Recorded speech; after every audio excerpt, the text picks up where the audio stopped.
Started. What the hell? 5 seconds.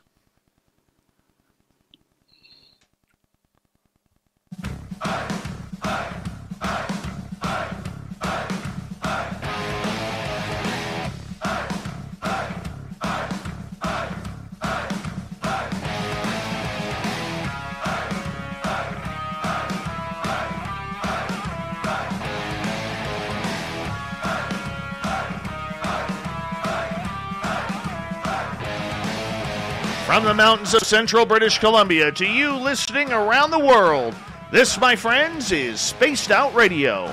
I'm your host, Dave Scott, sitting in the captain's chair of SOR headquarters. We welcome you to tonight's show on our terrestrial affiliates around North America and digitally on TalkStream Live and Revolution Radio. Now, if you want to take a listen to our archives, they are free at youtube.com/Spaced Out Radio. Just do me the favor, hit that subscribe button. Our website is spacedoutradio.com, where we have a plethora of features for you, including rocking out to Bumblefoot and reading up on Captain Shirk's SOR Newswire. Follow us on Twitter at Spaced Out Radio and on Instagram at Spaced Out Radio Show. Tonight's show is brought to you by Chive Charities. Help make the world 10% happier by visiting Chive Charities today. You can find them on our website. Jason Offutt is a good friend of this show. In my opinion, he is a master when it comes to journalism. As a journalist and instructor, he plays a big part in teaching young scribes how to actually write a story, conduct research, and most importantly, be impartial. This is something many who call themselves journalists in the UFO field could learn. Jason has been a sci-fi lover ever since childhood. As a kid, he grew up in a farming community, looking for Sasquatch prints around the farm and UFOs in the big sky. Ghosts, well, he's seen those too. It's a generalized night of paranormal talk with Jason, and we're going to have some fun tonight. His website, jasonoffutt.com. Then at the bottom of hour number 3, I will bring you the SOR Newswire, brought to you by Paranoia Magazine. Jason, always a pleasure to have you on this show. Thank you once again for making time with us. How you been doing, buddy? Hey, I've been doing great, and thanks for having me on again. You know, being a regular makes me feel like I haven't screwed up too badly the first few times. Well, you know, you and I have a lot in common, and you know, every time we always seem to go down that road of journalism, which we will again tonight, because I think it's important to keep that aspect of learning for our listeners. But, you know, and you know from being in the business as well, I have a radio background. I believe you are more print journalism. Newspaper, yes. You know, but we still have a commonality of what's right and what's wrong with our field. And you know, how have you been able, before we get into the whole journalism talk, how have you been able to combine that journalistic research with trying to teach and write yourself? Well, with teaching, I mean, paranormal journalism is, I mean, covering paranormal topics is the same as anything else. I mean that's how I cover anything that I write about. I still interview people. I still do the same type of research.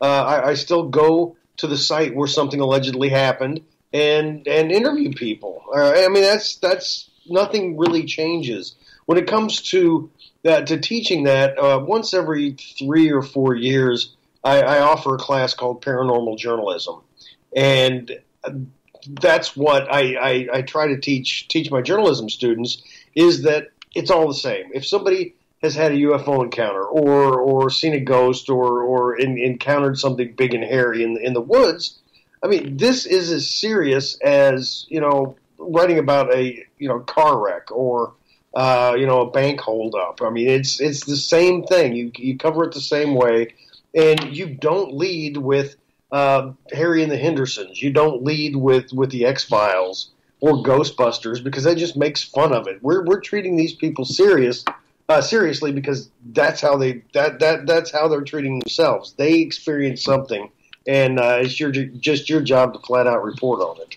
And I agree with you. And you know, the one big thing that we have learned through probably the mainstream media and the way they've been acting more on a national level is the fact that we see bias everywhere.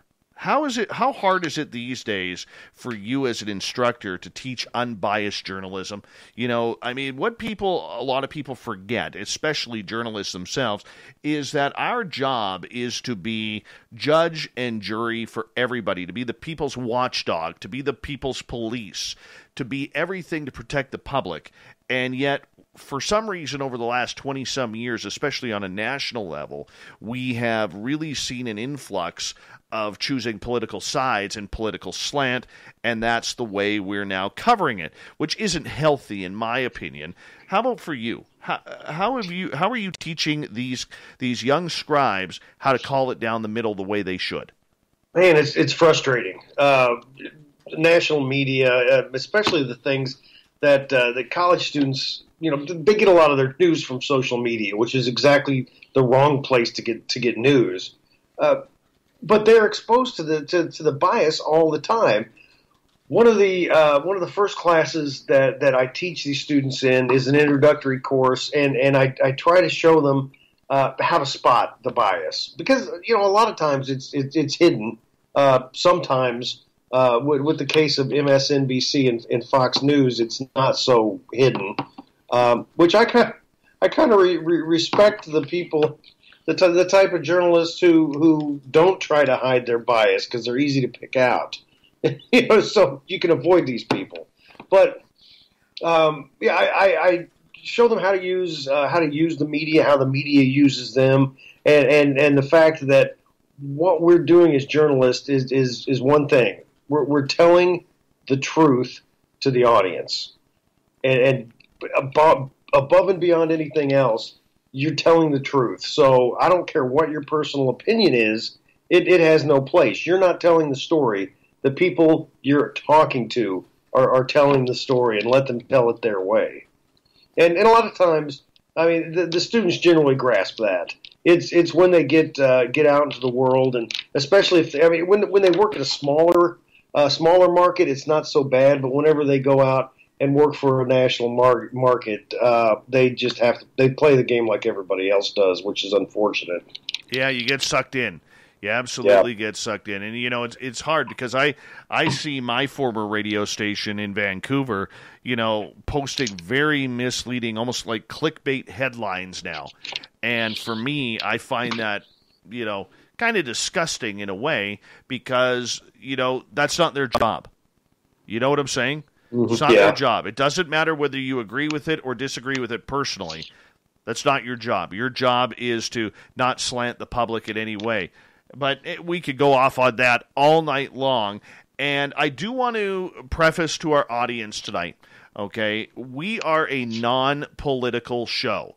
And my audience knows that. We never talk politics. Sometimes we skirt the issue a little bit, and tonight we will be skirting that issue as well, because one of the topics we are going to be discussing with Jason a little bit later on is the fact that UFOs could be a topic of discussion leading up to November's presidential election. Now, this isn't about getting into Trump's face or Biden's face. I don't care what side of the ledger any of you are on. None of my business, especially for our American listeners. And frankly, that's not what the discussion is about. But we are going to be touching on that subject a little bit in regards to how this could be a presidential election issue. And Jason, let's go back a little bit here, because I think we're getting a little bit ahead. And I just want to kind of break down for our audience members who may not be familiar with you. You grew up, you had a ghostly experience, you kind of had an intrigue in Sasquatch and UFOs. Why interest yourself in this field? Was it the sci-fi growing up? Well, that was part of it. Yeah, science fiction and monster movies. That's what I grew up watching on TV. I remember my cousin was over. His family was over at the house. I don't remember how old I was, but I was pretty young. And his parents, or his mom, turned the TV on for us to watch, and Mr. Rogers' Neighborhood was on. And whenever she left the room, I turned the channel because I knew at that time of the day, reruns of Lost in Space were on. And damn it, that's what I was going to watch instead of Mr. Rogers' Neighborhood. So yeah, the sci-fi and Godzilla movies, Frankenstein movies, the sort of things that I grew up on, and just thinking about, man, could this stuff be real? Some of this stuff not so much, but whenever a Bigfoot movie came on or a UFO movie came on, that to me had a chance of being real. And the older I got, and the more I read, and I started doing my own research into things. I realized that other people thought the same way. A lot of times because they've encountered them, they've seen something in the sky that they couldn't identify. I mentioned earlier something big and hairy in the woods. They've seen something, and they had no idea what it was, but it wasn't something that you could read about in National Geographic. So I really, along with my ghostly encounter, I wanted to find out what else was out there, because there are things that our science doesn't know anything about yet. I'll throw that "yet" in there. So yeah, that was my basis, science fiction and an undying curiosity. Hey, do me a favor. Tell us about your ghost story. What did you see? Okay, well, I grew up in a house that had been a school, a country schoolhouse, and so it was about 120 years old when I was a kid. So that puts it at 450 years old, I think now. But I walked out of my room one day. It was in the middle of the day, and it was a weekend, and there was a hallway that was right outside my front door, and that's where we kept our bookshelves. And I went to pick up probably a World Book Encyclopedia. I couldn't get my nose out of those things as a kid. And standing in the hallway was a little boy, about he looked like 5, 6 years old, something like that. He had brown hair; it was parted on one side, and he was wearing a blue flannel shirt and blue jeans. And one of the troubles is we lived 6 miles away from town. We lived a mile away from our nearest neighbor, and I was the only little boy in the area. So I had no idea who this kid was, for one thing. For another thing, I could see the bookshelf through him.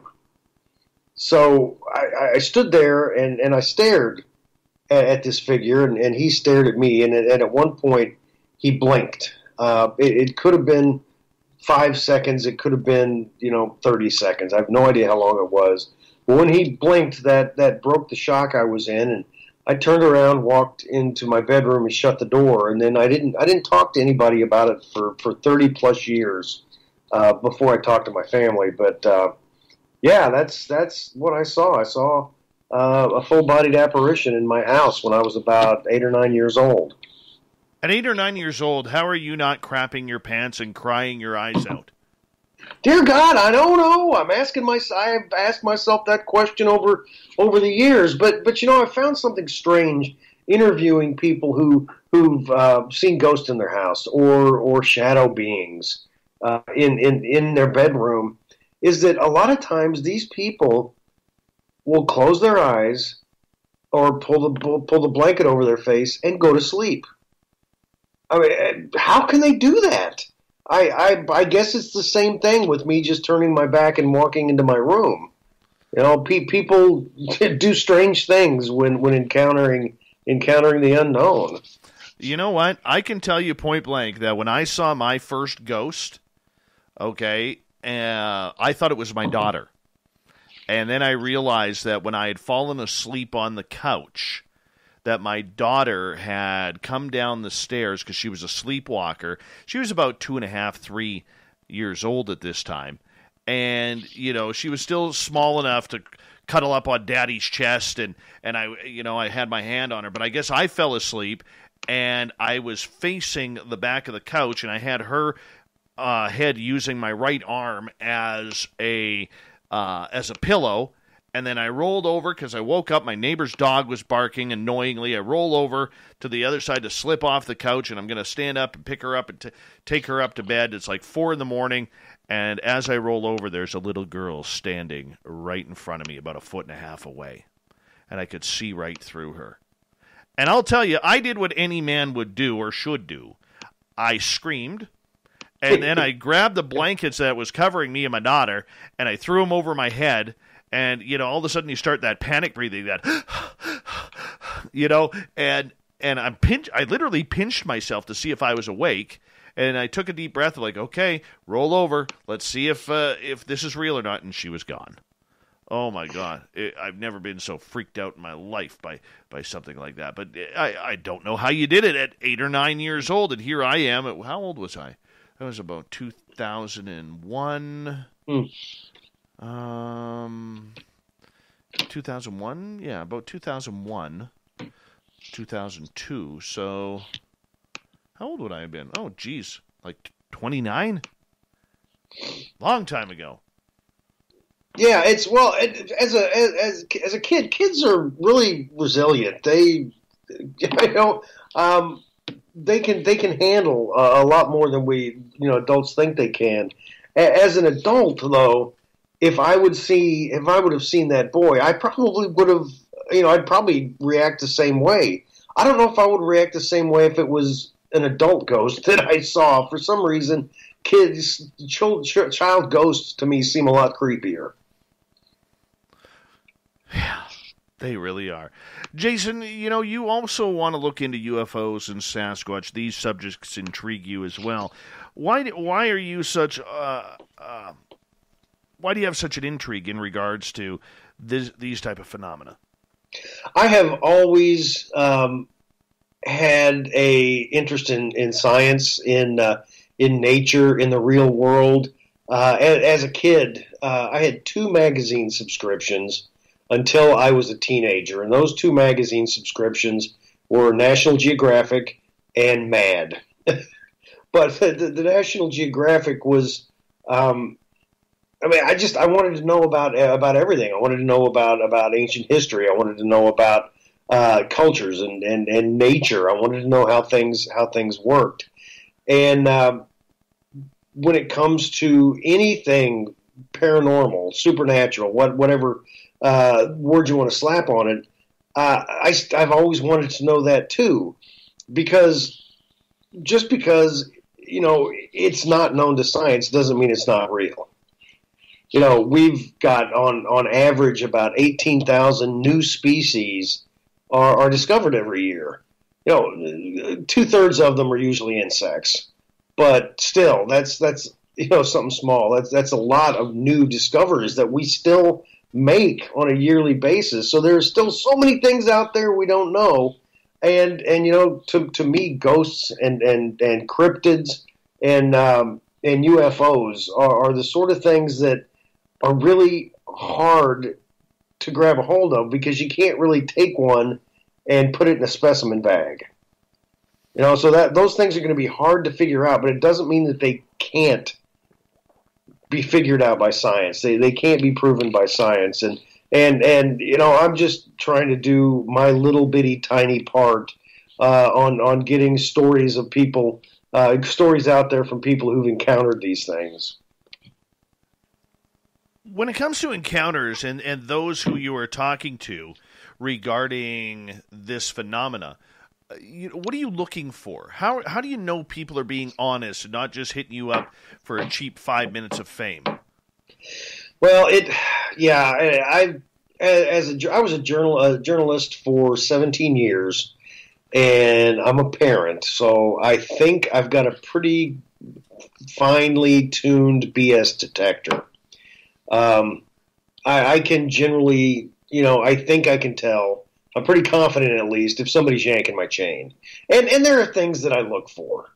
If they look me in the eyes just a little bit too long, if they are really, really into what they're talking to me about, and they don't show any, emotion other than they're just really excited, or if they tell me something like, Oh yeah, I had a ghost encounter, but you know what?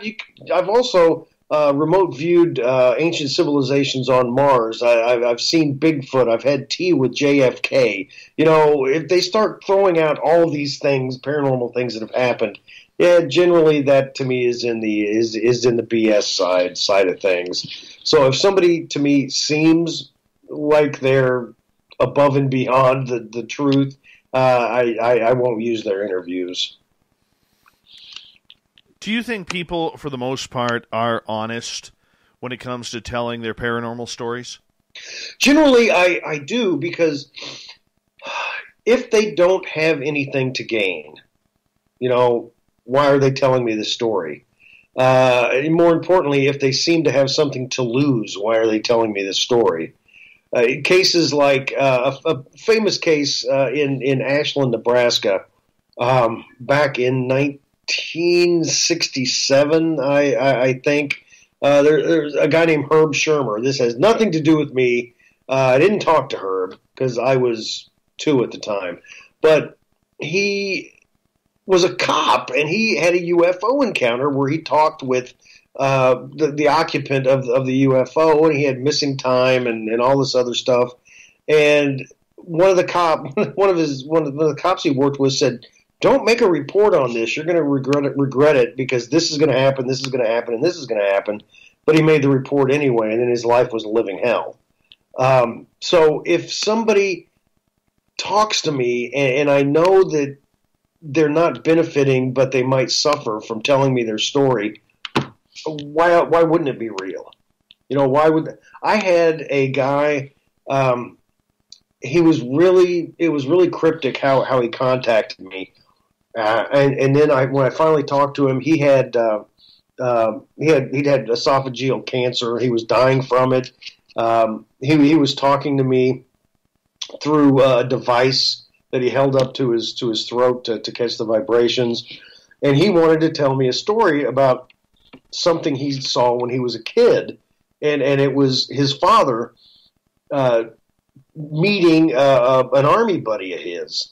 And the father brought him as a kid along, and they were just talking about old army stories, and the dad talked to his buddy about, I heard, what's this deal in Roswell? It was in the papers, and the guy told him that something that wasn't from this earth crashed, and we retrieved debris, we retrieved bodies. And then he said, "But you can't tell anybody that. You and your son can't say a damn thing about it." And they didn't.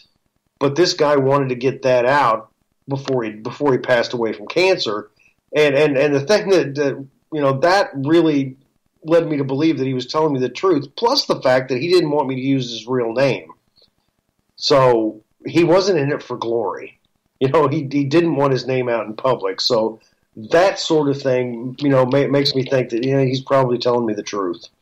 Hey, Jason, we only got about 20 seconds here before we got to go to break at the bottom of the hour. Quick first half hour here on Spaced Out Radio. Journalist, journalism instructor, writer of the paranormal, supernatural, and ufological, Jason Offutt is our guest tonight on Spaced Out Radio. And coming up when we come back with Jason, we're going to take a look at UFOs. How have we covered this subject, especially leading into a presidential election in the United States? Very important topic coming on up here with Jason Offutt, his website, jasonoffutt.com. Make sure you stick around. Things are about to get real interesting here on Spaced Out Radio.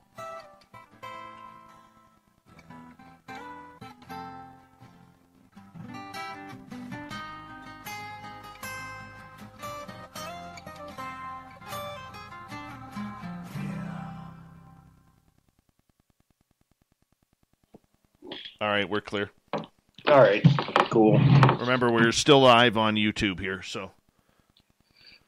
All right, won't do or say anything too embarrassing. Yeah, that's usually it.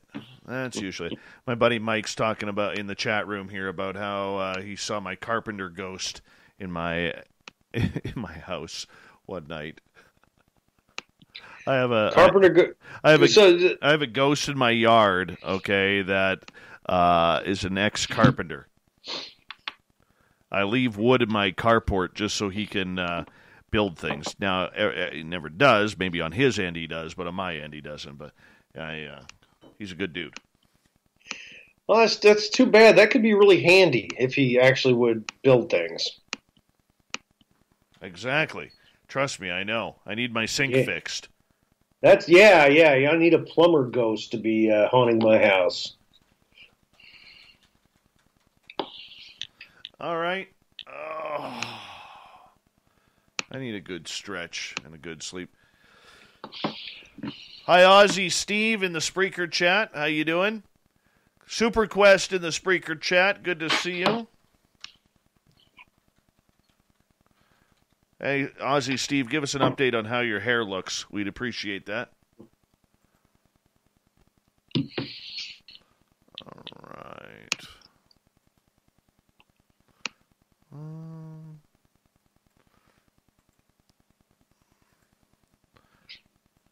Still kind of pumped up at the way that tree fell today.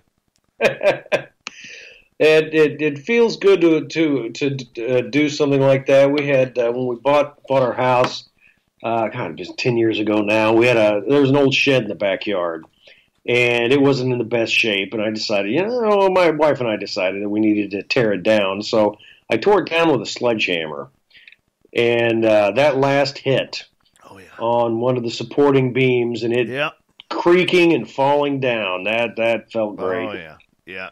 You kind of want to let out a big grunt, much like the Neanderthals did back in the day. Just makes it feel so much better.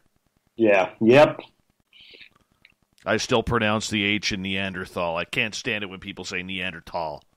Yeah, but that's the way to pronounce it. Don't care. There's an H. There's an H in there for a reason. There's a British. Hold on 1 second here, because my buddy Mark is in the room as timber hunter, and his dog Baxter watches me while I'm on the television. Can't figure it out. So I got to give a shout out to Baxter the dog. He's a Boston Terrier. Woof woof, Baxter. Hey Baxter, how you doing, buddy? There. Now I got my shout out, and now we could continue on. Well, I do that with the month February. I make sure I pronounce both R's because there's two damn R's. Exactly. Pisses me off, man. Okay, Jason, quick update here, because our YouTube chat always needs to know your answer to two questions. All right? Question number one. All right? Question number one. I'm ready. What is your opinion of eating breakfast foods for dinner? I do that once every couple of weeks. Breakfast foods count as any meal. Oh, you're terrible. Terrible. That's terrible journalism right there. Terrible. Terrible journalism. Anytime I can eat bacon is a good time. Yeah, but bacon's a universal. I'm saying like scrambled eggs, pancakes, pineapple, okay? Those hash browns. Yeah. Well, no, fried potatoes. You can eat fried potatoes. Fried potatoes is different, okay? But hash browns, okay? Scrambled eggs, any type of eggs, pancakes, waffles. It's not dinner time, man. It's not dinner time. Yeah, it's a special thing. The kids like it. Yeah, I'm out. Second question. Go back to your Close Encounters of the Third Kind movie days. Old Devil's Tower there. Are you on Team Stump or are you on Team Rock? Stump or Rock? Oh, wait a second. Now I'm putting this in. I'd have to go with Rock. This interview is over, man. It's over. As they say in old school radio, get the fuck out of my studio. No, I'm teasing, buddy. Oh. Yeah, I know. Yeah, I introduced my 15-year-old son to Close Encounters about 2 months ago, and he just blew him away. Yeah, I had my 7-year-old the other day tell me, "Hey, Dad, have you ever heard of Chucky?" I'm like, I'm like, what the hell? Yeah, and then what's that bloody clown on It? Pennywise. Pennywise. He goes, yeah, Dad, what do you think of Pennywise? I'm like, where the hell are you getting this stuff? Hold on, buddy. We're just about to come back here.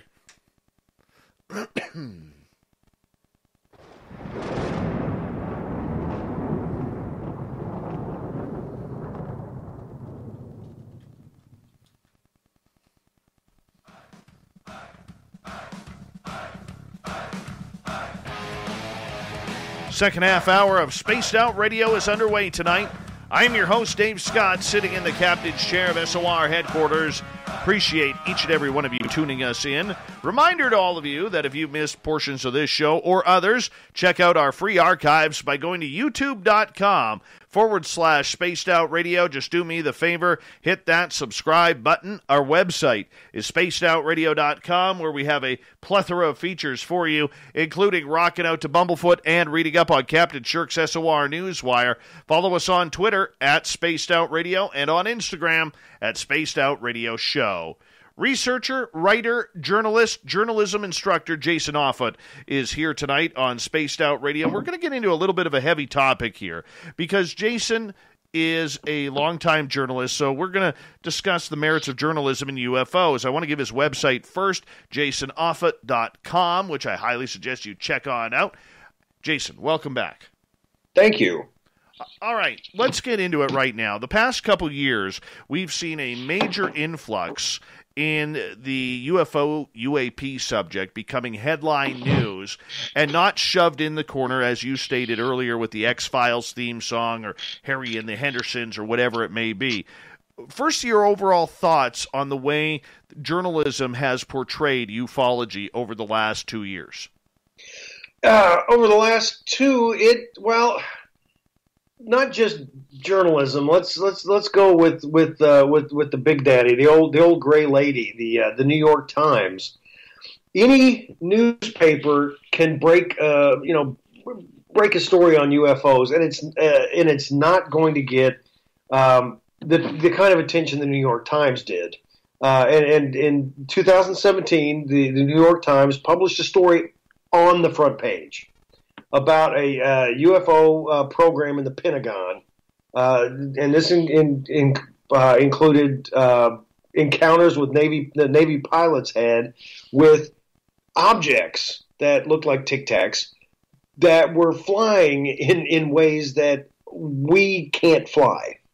And it was on the front page of the Times saying, look at this, we don't have this technology. It could be a foreign government, but we doubt that physics defying aircraft are from a foreign government, so it very well could be from outside this world. Holy crap! The New York Times on the front page basically said we're being visited from outside our planet. And some people cared, but most people didn't. That's the part. I think that's the important part with this whole thing is it didn't spur national discussion that should still be going on right now. Okay, but that's it. The New York Times covered it, and other papers were able to start covering it without ridicule because nobody made fun of the Times for doing that. Okay, so we have seen an influx on television, whether it's CNN, whether it's Fox News, whether it's cable channel television with unidentified and television shows like that. I mean, let's take the television shows out because we all know there is a real brand of one-sided bias on there. But when you look at the way that this subject has been covered, has it been good for the field of ufology? Yes, because it's in a mainstream story. Generally, our mainstream paper. Generally, whenever I see a headline, a link to a story, and I click on it, it's from the UK's Sun. That's generally a lot of the UFO coverage done, but in something as well respected as the New York Times, that does mean something. That's a lot more respect to a subject that has been ridiculed by everyone since the 1950s. All right. Well, let me ask you about the authors. I mean, you have Ralph Blumenthal, who's a former Pulitzer Prize winner, retired from journalism, but comes back to write this story, maybe for one final last hurrah at what could be the second biggest story in the world's history, unless Jesus Christ comes down from the heavens above, only to top that.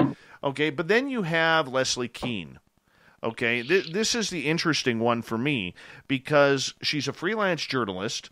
I think she's very good at her job, but I think there's also questions that need to be asked with her insider work with people like Robert Bigelow and other UFO people on a behind-the-scenes kind of tour. What's your opinion of that? Well, yeah, Bigelow. I mean, when it comes to it would be, I mean, throwing Greer's name into this, Stephen Greer's name into this, as well. She kind of had to be involved with people who were involved in UFOs. I mean, she couldn't leave. I mean, these people can't be left out of the discussion, which to me is kind of unfortunate that they can't be, because some of the people, I'm not going to say any names or point any fingers, but a lot of the UFO people come across as kind of nutty. I mean, some are extremely serious and have done some good work, but others don't. But she kind of had to, be in part of that world, and that must have been what the Times was looking for. I think the Pulitzer Prize winner who's retired. I think he'd been working for he'd worked for the Times since 1964 or something like that. That's, to me, really impressive that he wanted to come back. And if this is his swan song story, I mean, that really tells me something about this old school journalist who is risking his huge reputation on a story that not so long ago was frivolous. I understand that, and I can appreciate that, but the one thing that I have noticed, and I don't know if you've noticed, is the lack of tough questions. Now, I have tried to educate people when I've been interviewed, or our audience here on Spaced Out Radio, about this subject, that the media works in strange ways. When we don't want to cover a subject, or if we don't like a subject, we ask a bunch of softball questions to get in and out of the interview. Now, this is a topic which I think that a lot of journalists out there, it's not that they don't like it, but they've abused this topic with hilarity for so long that they really haven't had the strength or the knowledge to research how real the potential of this story is. Therefore, when you're caught with your pants down journalistically, you ask a bunch of softball questions. Have you seen that happening, or is it just, journalists being journalists? No, I mean, there's a lot of that, because as a journalist, especially when you get to the national level, you are always, a journalist is always wanting to move up, to a different publication, to a different TV station or radio station, to a different level. Right. I want to go local, regional, national. This is what I want.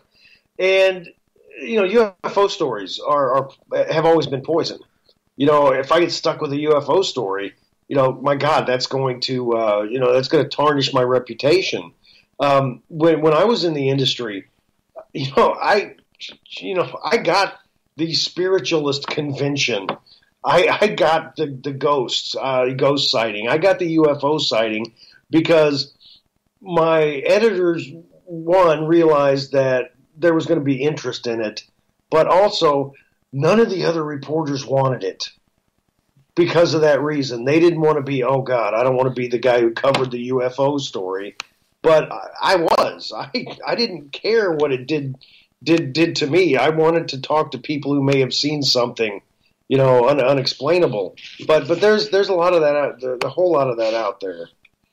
Okay, so it is going on. I think we can agree with that, correct?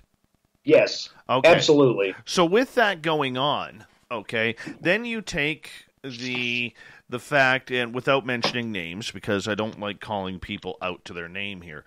Okay, there is a profound group of what I like to call fake journalists in the UFO world. People who have self-titled themselves as journalists. They've got television appearances as journalists.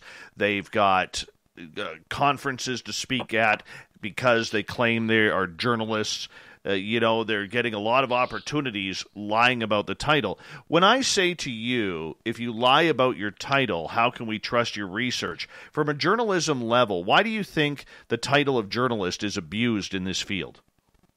Because you don't need a you don't need a journalism degree to be one. One of my all-time favorite TV. No, I think he might be my favorite TV journalist of all time, Peter Jennings. Canadian. He was the Canadian kid.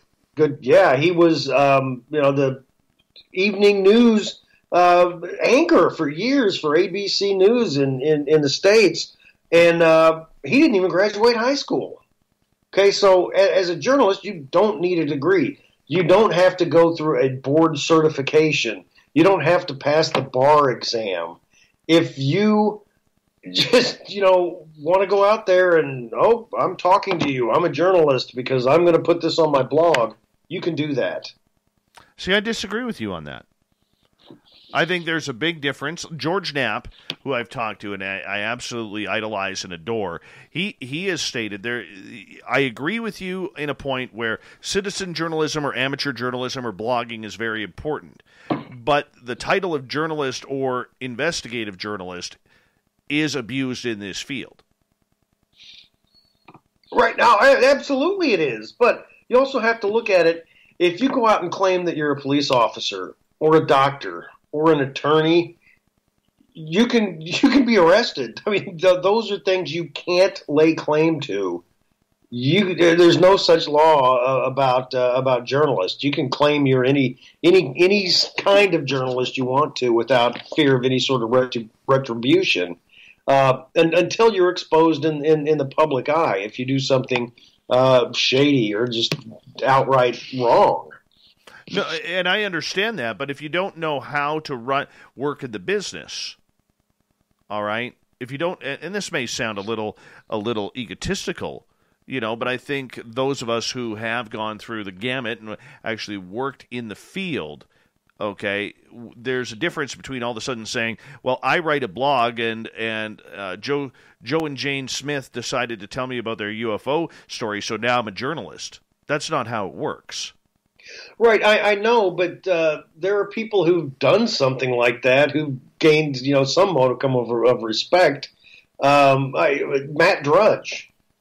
Matt Drudge was a C&D student in high school, and he made his name with the Drudge Report. He started that by at a store where he worked, overhearing celebrities talk about things, and he's like, okay, I can make some money off this. He's the guy who broke the Monica Lewinsky story. That's where he got national exposure. But he's not a trained journalist. But but if you're lucky enough to work in the field, okay, and you get a job because maybe you have the golden pipes, you know what I'm saying? Yeah. Okay, if you have, like in radio, we call them the golden pipes. There are very few people who have a voice that could just absolutely captivate you and bring you in. That James Earl Jones kind of voice. Okay, and what I'm saying with that is when you have that ability and you hear that, you could train someone right on the job. That's not an issue. I've worked with a lot of people who have done that as well. But I guess in the field of ufology, the way people are throwing it around like it's a brand new baby that you want to hug and kiss, I think that's a little bit deceptive. And we have enough deception in this field. Right, and I do agree with that. If you're out there claiming, if somebody's out there claiming they're a journalist and they're not, even if they're, I'm doing journalism for my blog, yeah, no, you're not real journalism. It does take it does take training. It's whether in school or an on the job sort of thing, to learn how to ask questions, to learn how to view view subjects and situations in a certain way, to know that you have to do a certain kind of research. I mean, and then write it a specific way. And until you learn that, and honestly, you shouldn't be calling yourself a journalist. Now, I'm just saying it's easier for someone to fake their way through it than it would be, if they claimed they were a dentist. That's what I'm talking about. I'm talking about.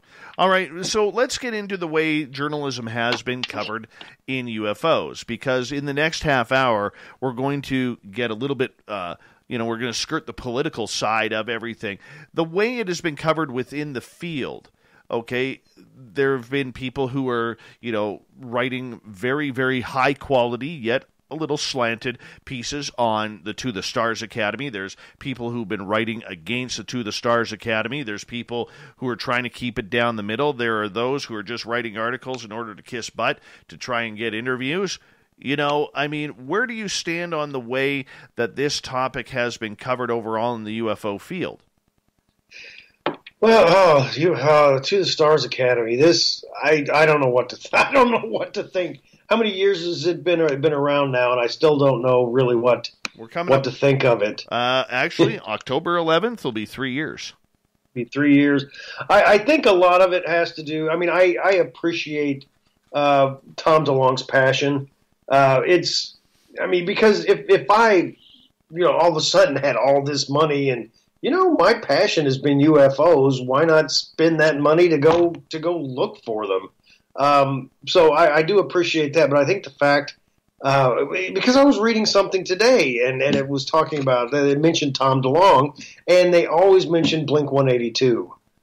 He was the front man for Blink-182, and that sort of, to me, diminishes his credibility. It shouldn't, really, but it does. And I think that just mentioning that he was a rock singer, I think does him a bit of disservice. But as a journalist, I think I would have to mention that. So when it comes to the To the Stars Academy, it's just troublesome to talk about. Are we breaking? Anyway. Are we breaking down, Jason, the field into too many little tidbits? I mean, it seems like Luis Elizondo sneezes, and that causes 3 weeks of tweets and reports and everything. It seems like we're breaking it down to such a finite scale that we're doing more of a disservice than a good service for the public in reporting what is going on. Well, here's one of the big problems with news, and this also has to do with a lot of the bias that's out there. I'll throw that out there too, and a lot of the coverage of things that aren't really news, that don't seem to me to be newsworthy, is the fact that we have a 24-hour news cycle. We have all these, and it's not just cable news like the 24-hour news cycle used to be. It's with the internet, you've got to fill that space with something. So we are filling it with something. The world of journalism is sticking about anything they can find to take up 6 inches of copy or 30 seconds of airtime. And it does. If Luis Elizondo sneezes, he gets some coverage. And about him, that was one of the big criticisms of the New York Times coverage, is because he was the main source on most of their stories.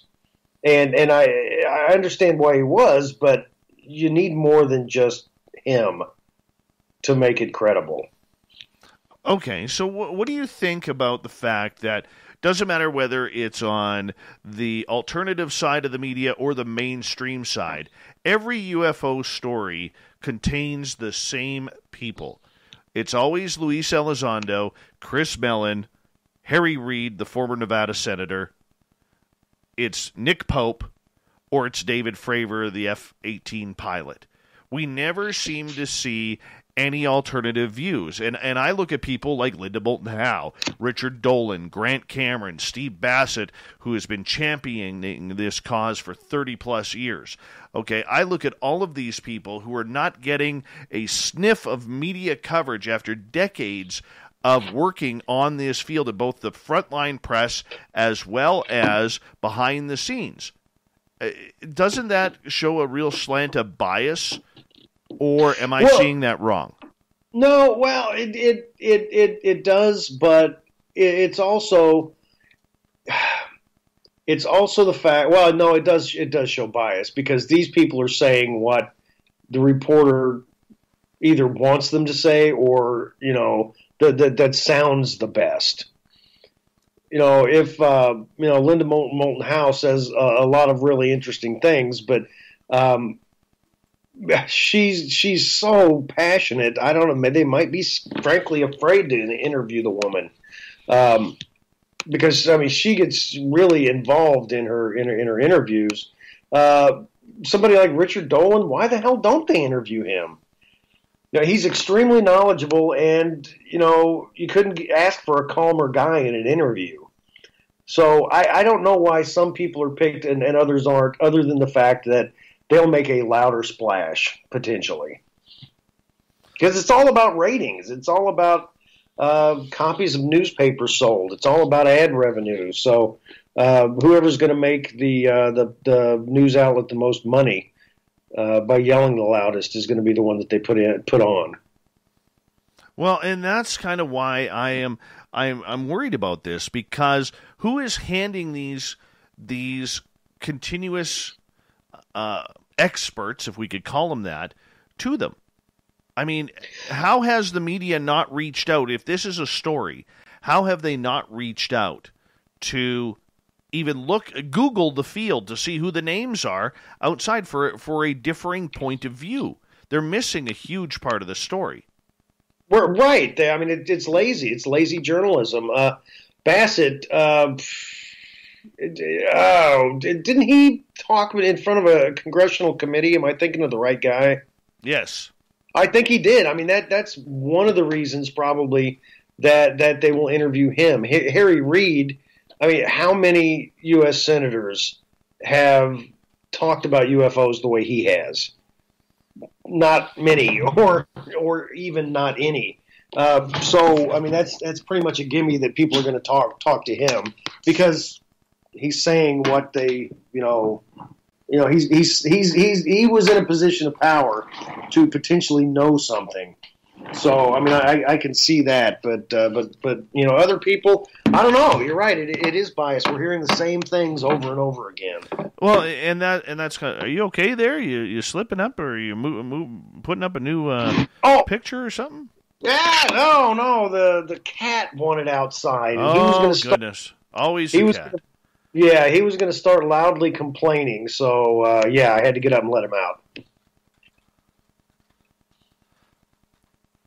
All right. Well, we've got about just under a minute to go here. And when we come back, Jason, I'm very curious about getting your opinion about the UFO topic leading into this presidential election. Now, for our American listeners, I just want to say, forgive me being Canadian if I say federal election.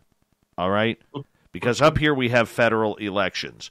It's the Commonwealth thing to do things. I realize you traitors down south, going back to July 4th, 1776, you had your own way and you got the presidential election. So kick my butt if I accidentally say it, but that's okay. Please see the humor when I say traitors as well. Okay, we're all having fun here on this topic, and you know what? We're going to continue on, because Jason Offutt is a journalist. He's a journalism instructor. He is someone who writes deeply about the subjects of the paranormal, supernatural, and everything UFOs. His website is jasonoffutt.com. And when we come back, what we're going to get into is the subject of UFOs heading into November's presidential election. Will this play a part in any sort of decision as people vote? And could they vote for some sort of disclosure? We've seen a lot of news lately on this. Will it continue through the election? Who knows? We'll be back discussing that and more on Spaced Out Radio next.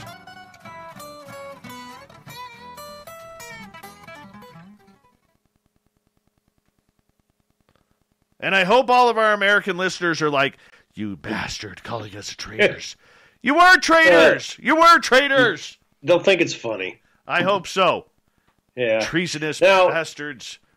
Anyway. Slipping up and saying federal election wouldn't be a big deal. My favorite slip up, a Canadian slip up on air.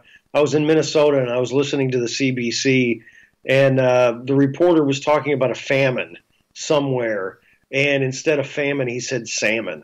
Oh goodness! And I thought, that's a really Canadian thing to say. You know what? Here's my claim to fame on the radio. Doing baseball scores, I called the Chicago White Sox the Chicago Whitecocks. Ah! And on that note, I'm going to just run my dogs outside. I'll be right back, Jay. Okay. Today.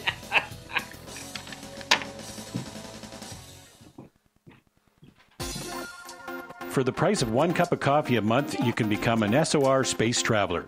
The Space Travelers Club is a place where you can interact with other listeners, either live during the show or on our great forum. We want your stories, pictures, comments, and ideas. You'll get live video streams, exclusive content, and be a part of our newsletter. Stay in touch with everything SOR. The Space Travelers Club is just $5 a month at spacedoutradio.com.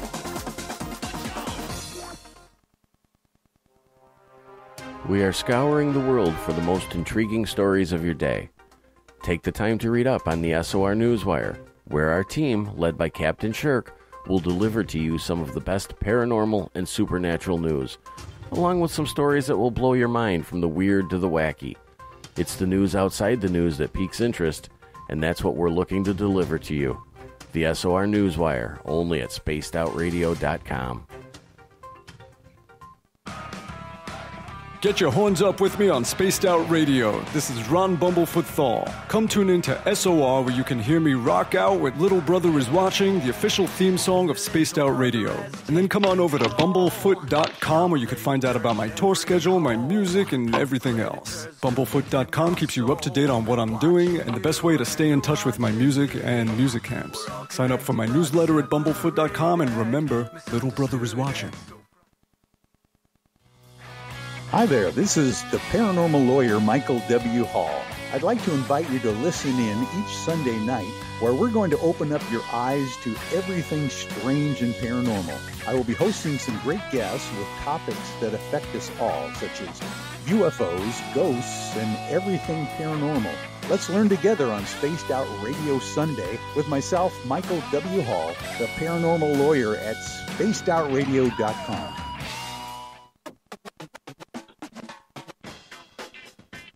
The SOR Vault is open for business, and do we have some cool swag for you to pick up? All you have to do is head over to our website and click on the SOR Vault.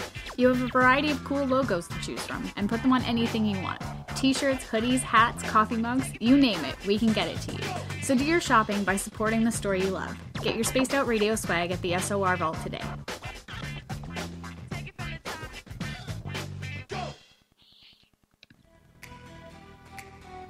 Are you an experiencer of something strange that can't be explained? Do you want help finding out what's going on? I'm Ryan Stacy, head of the Experiencer Support Association, otherwise known as TESSA. We've teamed up with Spaced Out Radio to investigate cases filled out in the SOR Sightlines report.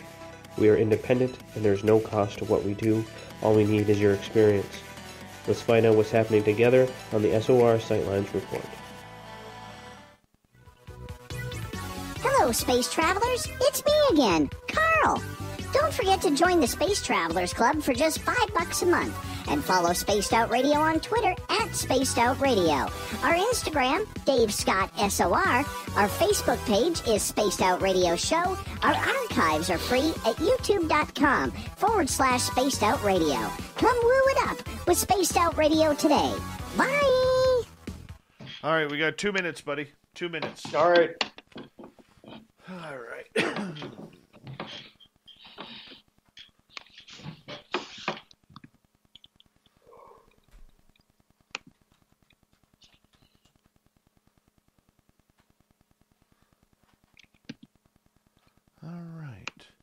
Yeah, something you'd mentioned before we even started. You were talking and mentioned something about the Queen. I was introducing my children to, my wife and I were introducing our kids to the Andy Griffith Show. And it was an episode, it was one of the first episodes from 1960, and Andy Griffith mentioned the Queen of England, and I thought, damn, it's the same Queen. Yeah, man. She's been around forever.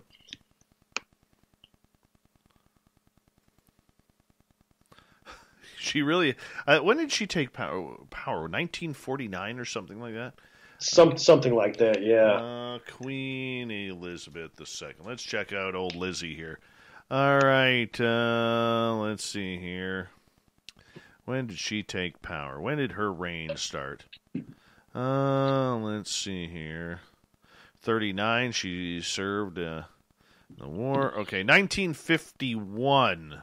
She stood in. So. You were close. Yeah. I knew it was somewhere around there. 1951. Coronation, 1953. So she's coming up 60 years here. 70 years. 60 years? Something like that. Anyways. Doesn't matter. Some long time ago. Yeah. Thank you, Jenna and Kimberly, for the super chats tonight. Don't forget to give us a thumbs up if you don't mind, or thumbs down. Whatever you prefer, hit that subscribe button. Here we go with hour number 2 of Spaced Out Radio. You're listening to Spaced Out Radio with Dave Scott. Follow Dave on Twitter at Spaced Out Radio and on Facebook, Spaced Out Radio Show. Hour number 2 of Spaced Out Radio is now underway. I'm Dave Scott, hanging out with all of you from SOR headquarters. Thank you so much for tuning us in. Hi to everyone listening in on our terrestrial affiliates around North America and digitally on TalkStream Live and Revolution Radio. Remember, you can check out all of our archives for free by going to youtube.com/Spaced Out Radio. Just do me the favor, hit that subscribe button. The Desert Clam has set the password for tonight in the SOR Space Travelers Club, Schmegagi. Schmegagi is your password. Use it wisely, Space Travelers, as the Clam sets a password each and every night right here on Spaced Out Radio.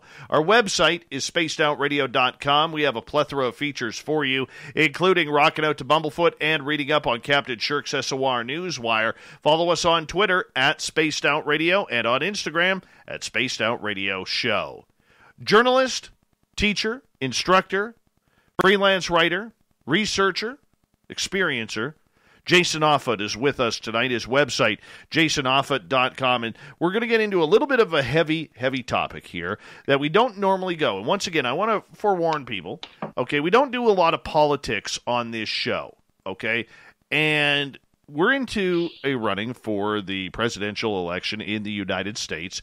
And over the last couple of years, the topic of UFOs has become a discussion of debate and of intrigue.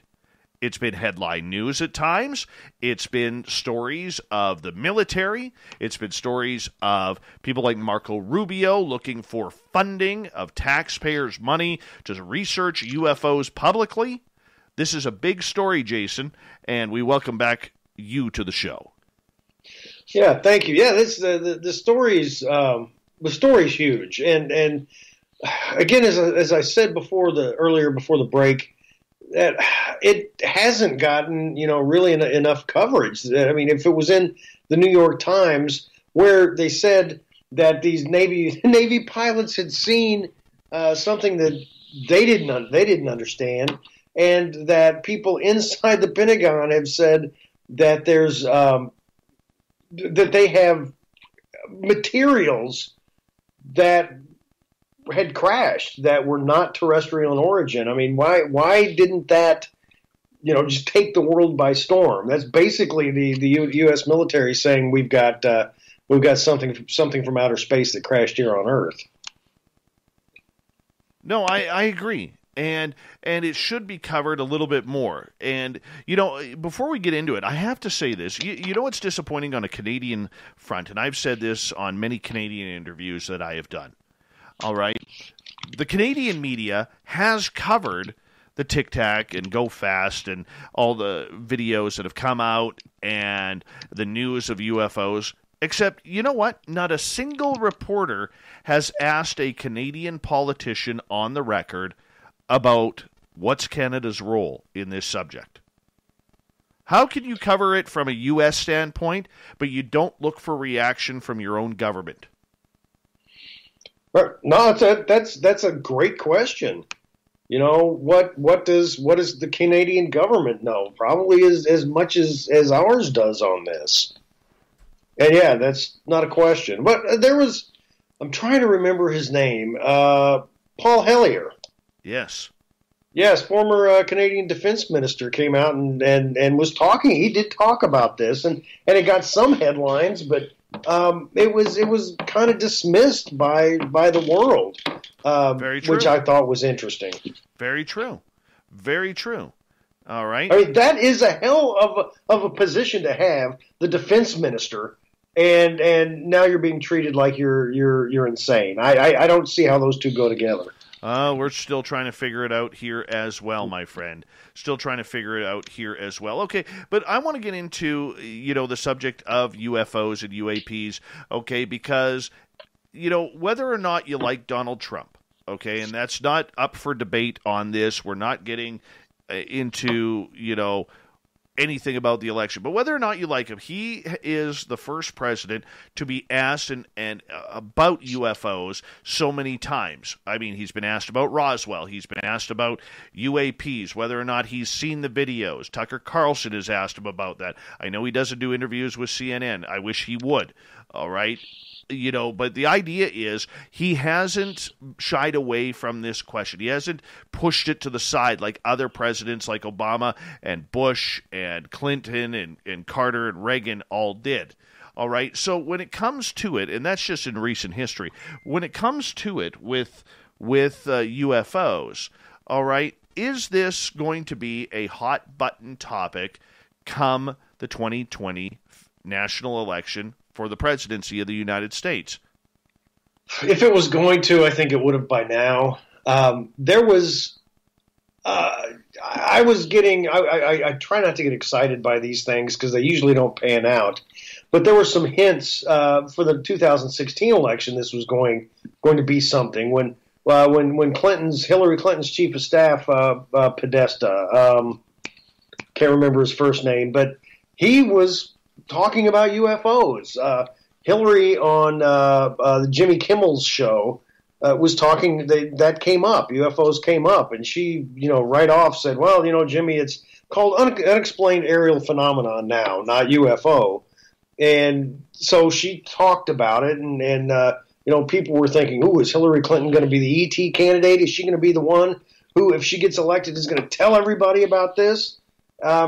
And of course, that didn't happen. I frankly expected, if there was anything to tell, Trump doesn't seem, he doesn't care what he doesn't care. He'll go in there. I figured he'd be the guy to tell us what's really going on, but that hasn't happened. But going back to the question, if it hasn't come up yet, I don't think it's going to come up. We've got 30 something days until the election.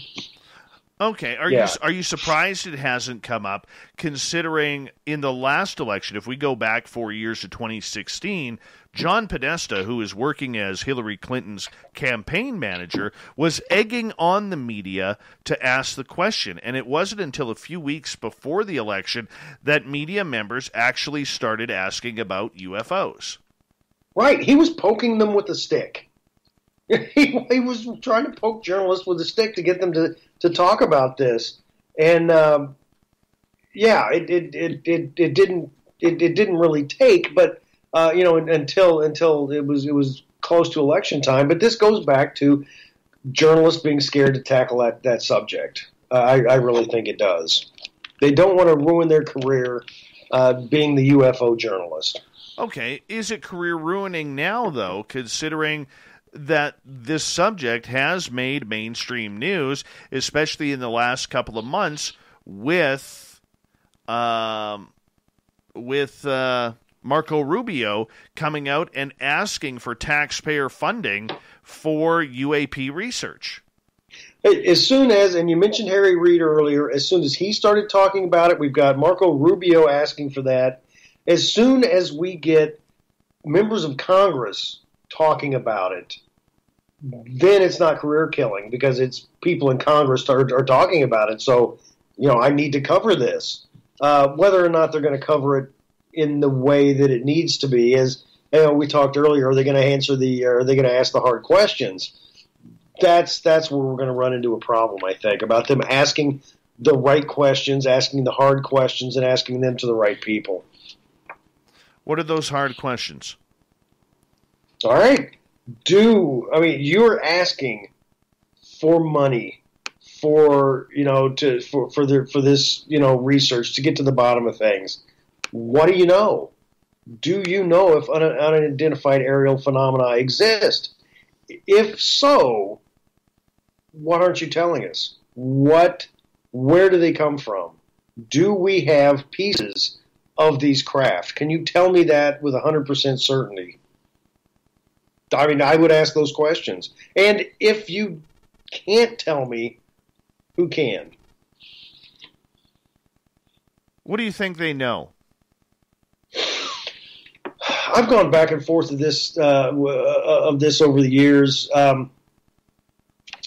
The president, you'd figure that the leader of a country would be briefed on all of this. And I've heard people say that they're only in there for 4 years minimum, 8 years max, and then they're gonna be out. And the military doesn't want them to know because they're going to be out in the public, after so many years. But the military people are going to be there for life. I thought the president being kept out of the loop, for a while that might be true, but I don't think that anymore. I think if somebody is the president, they're briefed. They know what's going on. Because it seems to me, over the years, every president who said, I'm gonna get to the bottom of this, as soon as they get into office, they shut up. Bush was asked about this on one of the late night programs, and so was Obama, and they both made jokes about it, which they didn't answer the question on if they were UFOs or if they've been to Area 51. They didn't flat out say no. They made an off the cuff remark, which to me is kind of telling. They knew something and they weren't going to lie about it. They were just going to evade the question. Okay, so if you were in the scrums or leading the presidential debate, how important is this subject, considering with coronavirus, considering with the economy and everything else that is going on, the racial tensions going around the world right now? Is this a topic that's even viable for electoral talk? Yeah, right now, given everything that you've talked about, we've got, the racial tensions, you're right, around the world, but, in the United States, it's 2020. Why is this happening? I don't know. I don't understand it. But with all the racial tension and the violence and the issue with the police here in the United States, I think that is going to overshadow most things. We also have people talking about the bringing back the abortion issue, which has been settled since 1973 or something like that. UFOs are the type of topic that get pushed in a corner and forgotten about, and I think that's what's going to happen this year too.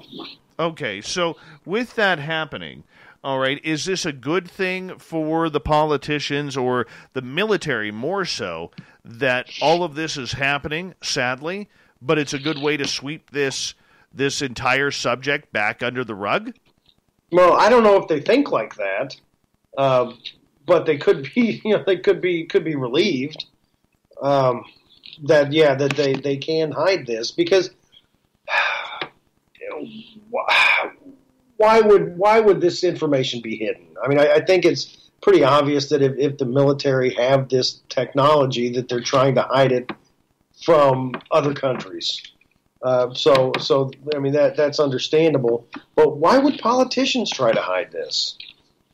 The biggest thing to me on why politicians would shy away from the fact that there, could be extraterrestrials that are highly advanced visiting us, is that at that point it doesn't become the United States and Canada and Russia and China and England. It doesn't become all these countries.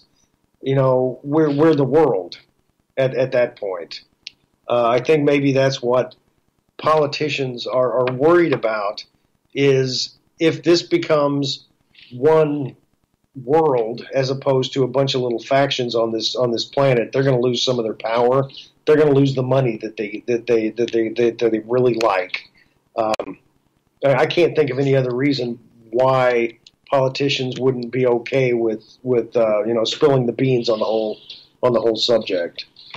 Well, I mean, that's the big thing. I mean, don't forget, they have tried to control this topic. I mean, we're not allowed, Jason, to be mentioning anything to do with UFOs and aliens. We're not even allowed to call them UFOs anymore. We have to call them UAPs, which I absolutely hate. And nobody knew that acronym until Hillary Clinton said it. I believe it was on Jimmy Kimmel 4 years ago. We'd never heard it. So, I mean, when we look at the subject, I think this, I really thought this was going to be a hot button topic. I'm surprised it hasn't been asked yet. Well, I mean, given everything that's going on, I'm really not. I would love for it to be asked.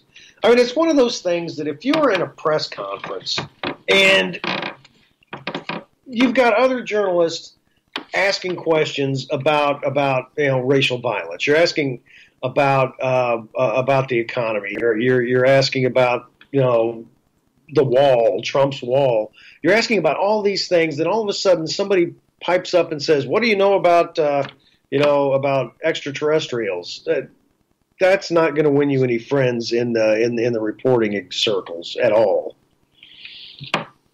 Okay, isn't it about though the story rather than the being embarrassed by the title? It should be. No, you're absolutely right. It should be. But as I said before, a lot of journalists are just in it for, what can I do for myself? Which is not the way you're supposed to be in journalism. People should go in journalism to find out the truth and to tell the public the truth. That should be our job one. But it's not. Unfortunately, it's not. And I'm really cynical about such things because, again, I was a journalist for 17 years, and I've seen this. I've seen how people are. There are good journalists out there. There are journalists who will ask the questions. They're just not in the right position to do so. Are we looking at one of those situations then where, much like 2016, we have to wait for somebody to come through, and now it's allegedly being reported that both there is now a COVID scare in the White House, and that it's potentially that both the president and the first lady have tested positive for COVID. So with that, does that kind of push the whole debates, the whole UFO story down another notch again, because we're going closer to a presidential election? We don't know how long the president will be out of action for if he does officially test positive. Yeah, if the president, how much press did Boris Johnson get when he had COVID? He got a lot of press, because he was the British Prime Minister having victim of the pandemic. I think it'll make it'll cover the press for quite a while. I'm viewing the way journalists are treated. I'm not switching gears, but it might sound like it for a second. I think journalists handling topics like this are the same. It's the same case as scientists handling a topic like this. I have the benefit of working at a university. I teach at a university. I talk with scientists, and scientists at their core, they want to answer the questions. They want to find out things. Scientists I know are really interested in this topic. They're interested in the topic of ghosts and UFOs, but also they have to weigh that with the fact that if they pursue those topics, they might not get grant money. And even though they're interested in those topics, it is going to screw over their livelihood if they do. And it's the same with journalists, and they're going to go with the journalists are going to go with the hot topics that are going to get more people glued to the screen. And right now, that's Donald Trump having COVID. If he does test positive, that's going to get people's attention. He has announced it on Twitter now. He has. Yes. Okay. Maybe he should have worn a mask. Wait a second, we weren't going to get into politics. Well, yeah. I mean, you know what? That's a little bit of breaking news that we kind of have to go down that road. I mean, so how does this now change the entire focus? Because now leading up to the election, it's going to push absolutely everything towards COVID-19 rather than topics of other discussion. If it could get into the White House, it could get anywhere, and that could lead to another shutdown like we saw. Yeah, absolutely. And I think it should also one of the topics at first, that I would want to cover as a journalist was, given his age and health. I mean, that puts him in a really dangerous category for people to have have COVID-19. I would be tackling that side. And wondering what it would be with the President Pence in charge. Oh my goodness! Well, we gotta get back on our line here because it comes to UFOs and everything like that. I honestly now, in learning this, think the UFO topic is completely dead for the 2020 election. Yeah, I'm in complete agreement with that. There are more. God, I almost said down-to-earth things to worry about. Well, that would have been good. We would have appreciated that. Okay, well, then I'll say it. There are more down-to-earth things to worry about than the UFO question. I don't think this is – I think the year for us in the United States to hit it has already passed. It was 2016. I agree. Yeah. Well, okay, so with that happening now, okay, is this a good thing for the UFO community that this all of a sudden gets swept back under the rug? Well, no, the UFO community is not going to think so. They've been fighting since the Brookings report came out, saying that the American public's not ready to find out if there's extraterrestrials. Okay, and that was what, the 60s? Or was it even before that? I don't recall. But they've been struggling with this ever since, and they keep saying this next year is going to be the year of UFO disclosure. And frankly, I don't think that's going to happen until a day the Earth stood still, sort of scenario happens when a saucer lands in Washington D.C. Honestly. Or, some big city, some place where it can't be tucked away from the media. Because, if a UFO lands in a park someplace, if it lands in Central Park, the media is not going to, they can't be kept away from that.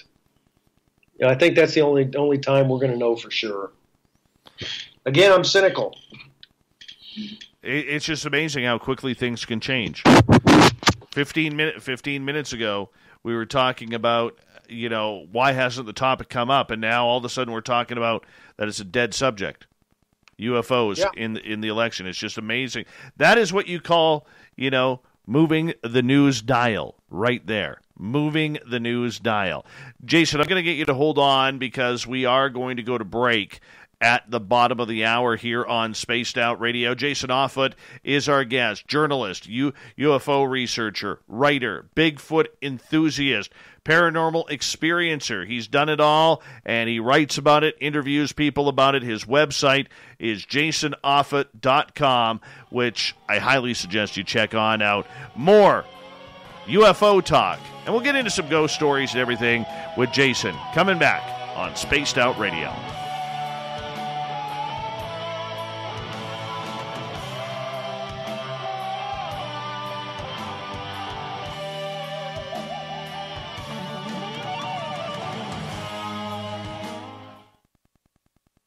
Don't you love breaking news and you don't know what to say, but you need to say something? Right. Love it. Love it. That's fascinating. I mean, that's it. That's going to command headlines. Yeah. Yep. I went to Donald Trump, real Donald Trump, and yep, there we go. Tested positive for COVID-19. Yeah. I guess we're going to see what's his name? Who's the televangelist? The one who has like 11 airplanes. The guy down in Texas. COVID-19, I blow. Well, I'm wondering I wonder what Alex Jones has been saying about all this. I don't listen to the guy, so I have no idea what he's been saying about COVID-19. Yeah, no kidding. Oh, I can't stand him. It's just me, but can't stand him. Well, I mean, he's I worry. Anyway, people follow his every word, and that blows my mind. Yeah, but that's the scary part. That's the scary part. You know. Yeah, well, there's so many people out there who believe so many things. I'm convinced that there are advanced civilizations out in the cosmos, and they've been visiting us. All right, that makes sense to me, and it makes sense to me that there's a big hairy humanoid beast that wanders around forests. All right, that makes sense to me too. A lot of this stuff people believe in, though, to me, that's nuts. I love Leroy's comment in our chat room here, and I'll expand on it. He goes, need Benny Hinn in his healing jacket to get to the White House fast, man. Oh, man. Oh, that's funny. I'm trying to say hi to Xavier and type it out here in the chat room, but every time I go for the X, I hit the Z. Pisses me off. I'm sorry, Z for you. Just that's okay. I'll okay. make the translation there for you, buddy. It's all right. I read enough stuff that's out of the United States to know what Z is. Oh yes. Oh yeah. You like the CBC? Yeah. Yeah. They're getting crucified up here right now. Crucified. Over what? Slant journalism. Oh. Because. Previous to the last election, the Conservatives wanted to stop funding the CBC because they keep losing millions upon millions of dollars annually. Me personally, I think that the CBC has a huge role to play, not only in Canadian media but in journalism as well. And they're really the only station that goes right across the country. You can get them. All right. And even in the remote areas way up north where literally, there is nothing there except your resident grizzly bear who comes and steals your food. Well, you can still get the CBC there. And I think the Conservatives party is a little, and I'm saying this, I'll make no bones about it. I'm kind of a hybrid between the Liberals and the Conservative Party, leaning more slanting towards the Conservative up here. But I don't like the fact that they are picking on the CBC. But that being said, Trudeau bought the CBC management by giving them like $600 million to fund the CBC over the next few years. And the reporting has really kind of gone that way. Well, the PM gave us a bunch of money. Let's be good to the PM now, rather than doing what they've always done great in the past, which is calling things down the middle. So there's a little bit of an issue there. Hey, Raz, welcome to our chat room. We got 1 minute, bud. It's like in NPR. down here in the States. I mean, that's been a middle of the road news source, and that's one of the first things that Trump said when he was getting into office, that he was going to cut funding for these people.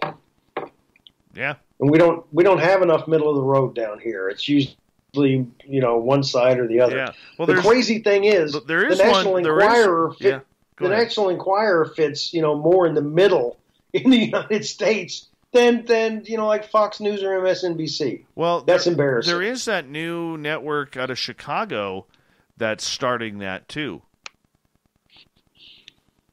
Oh, yeah. Yeah. So, all right, hold on 1 second here. Thank you to Jenny and Kimberly for the super chats tonight. Please give us a thumbs up if you like the show, or thumbs down, your choice. Here we go with the show.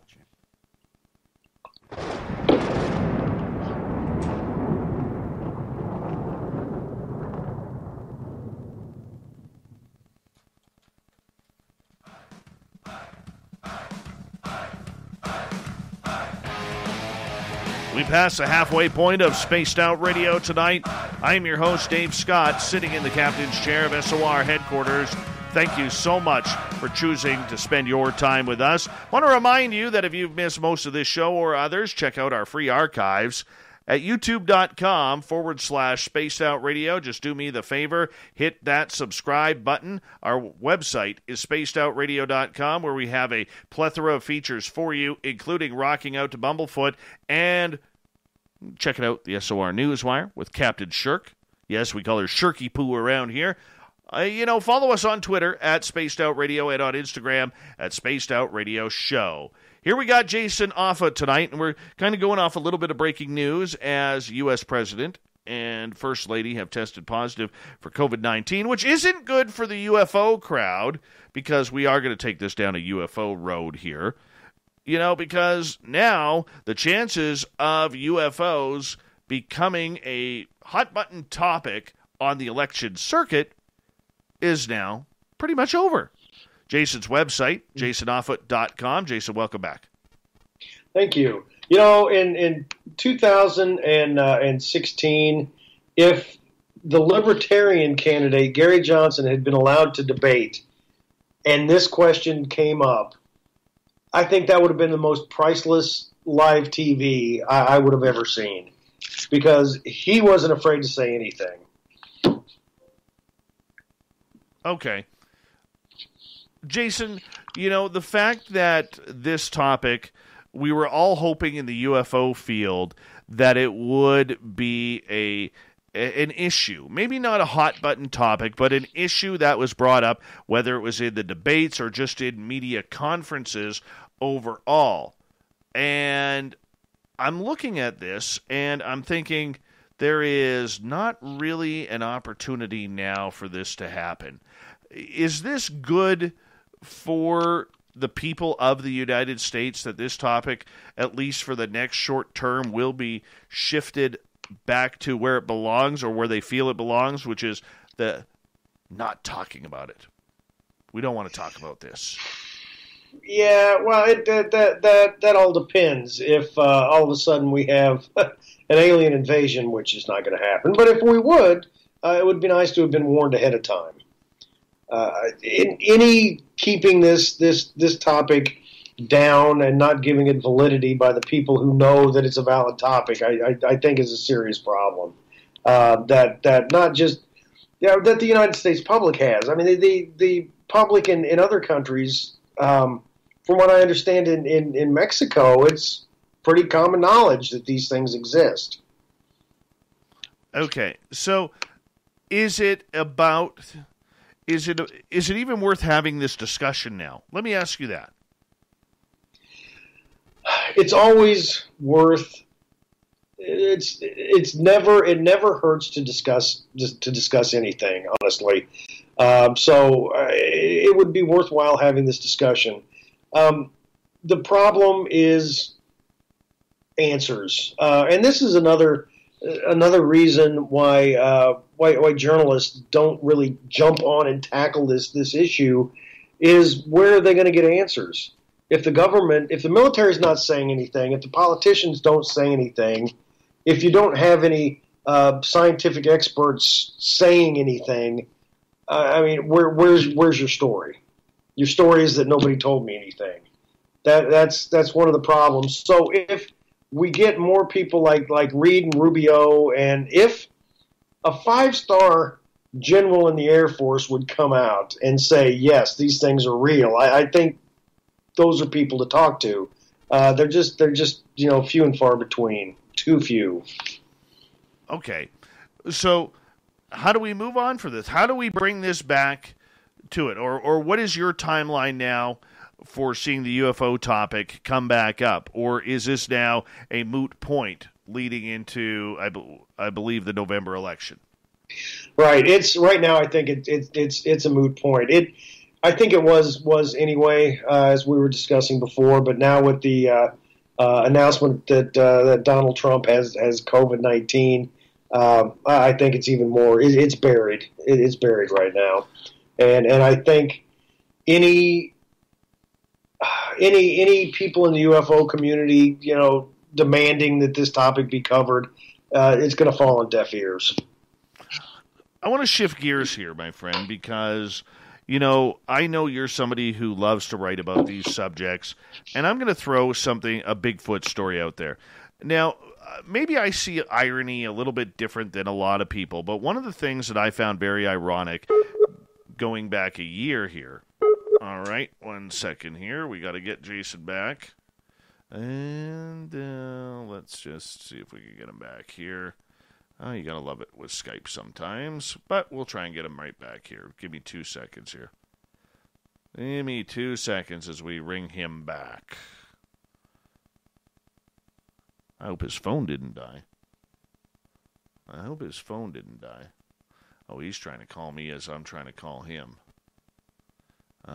Give me 2 seconds here. I don't like that. See, that's one of the things I don't like, because he's trying to call me, I'm trying to call him, and now we're going to play the Lionel Richie. Hello, is it me you're looking for? And I expect Jeff to throw something on Twitter at #SpacedOutRadio about that. Let me grab him here. Let's go like this. The worst part about Skype, because we have to use Skype, Skype is ringing on my cell phone that it's him. I'm ringing him right now. Well, let's just hear what he says. Hold on. Oh, and it hung up. Let's go like this. I was going to let you guys hear it. All right, Jason, I think we got you. All right. Yeah. Gotta love Skype, eh? Yeah. Yeah. Aliens. See, we do all that political alien talk. You got cut off. Right. I'm thinking the FBI jumped in and shut us down. Absolutely. Aluminum foil, my friend. It attracts. It's not like the I'm wearing my hat right now, man. It's not like the good old tin foil that detracted stuff. Yeah. All right. The point that I was going to get at is I don't know which part you heard, but I was talking about irony regarding if we go back to 2019, the Pentagon comes out and admits that they're looking into UFOs. We have the Navy coming out saying, yeah, we like those videos. They're ours. Okay, and then a couple weeks later, this is going back to May, June of 2019, and the Pentagon has this weird story where they come out and state out of the blue that they investigated Bigfoot sightings and reports. And they used, the one that they brought forward was a 1973 report from a gentleman in the state of Oregon who literally had sent hair samples in 1973 to the FBI claiming that they may be Sasquatch hair. And it took them 46 years to get back to the gentleman to say it's deer. And then they publicly announced it, that it was deer. I don't know about you, but the first question that I have is, since when did deer hair take 46 years? And number two, I was really surprised that it was almost like maybe I'm the only one who got the joke, but it was almost like, okay, the Pentagon has been talking to UFOs, the Navy's talking to UFOs, and now the FBI doesn't want to be left out of the loop, and they want to get into it. Now they're going to bring Bigfoot into it. Is there irony there, or do you think there is some sort of pattern? Well, I've heard this for years involving Hollywood, releasing a lot of alien movies to get us used to the thought that there are aliens out there, so the government can release the information. I don't believe in that. And so when it comes to the FBI doing this, I don't know. I mean, why? They've released a lot of things on their FOI page, Freedom of Information, and everything from Hitler sightings back in the late 40s and 50s that were like, Elvis sightings from the 80s. There were people who saw Hitler, without his mustache, working in a hardware store in Waukegan. So they had that stuff, and they had stuff on Roswell and other things that they released. What I wonder is, why the hell would the FBI investigate Bigfoot? That's my point. That's my point. Like, makes no sense. And to come out with it, to come out and say, yeah, it's deer hair. Why does it take 46 years to come out and say that it's deer hair? Well, it doesn't, because, okay, yeah, they didn't have, DNA testing like they do now, back in the 70s, but you don't need that for deer hair. You cut it and look at it under a microscope.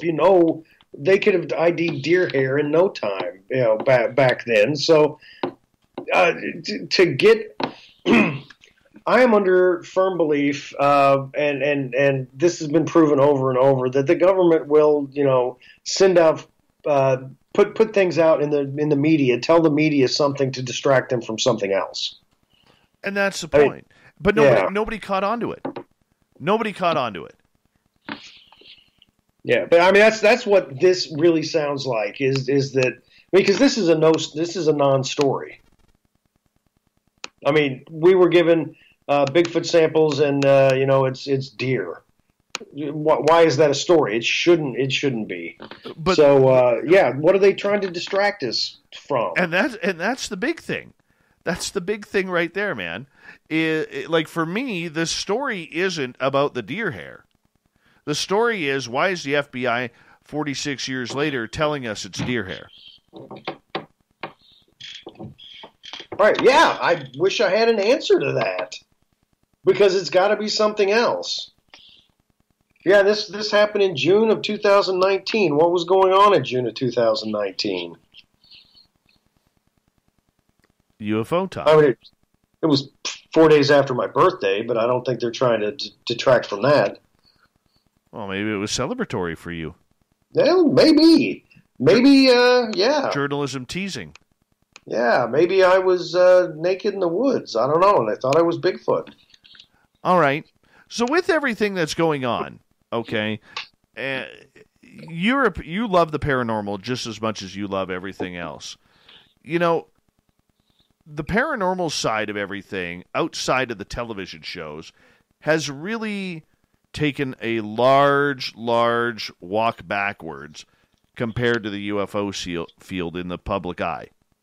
All right, we're not discussing about what Zach Bagans is doing on Ghost Hunters. We're not discussing the splitting of Jason Hawes and Grant Wilson, in two different television shows. We're not talking about anything like that. What we're talking about is UFOs.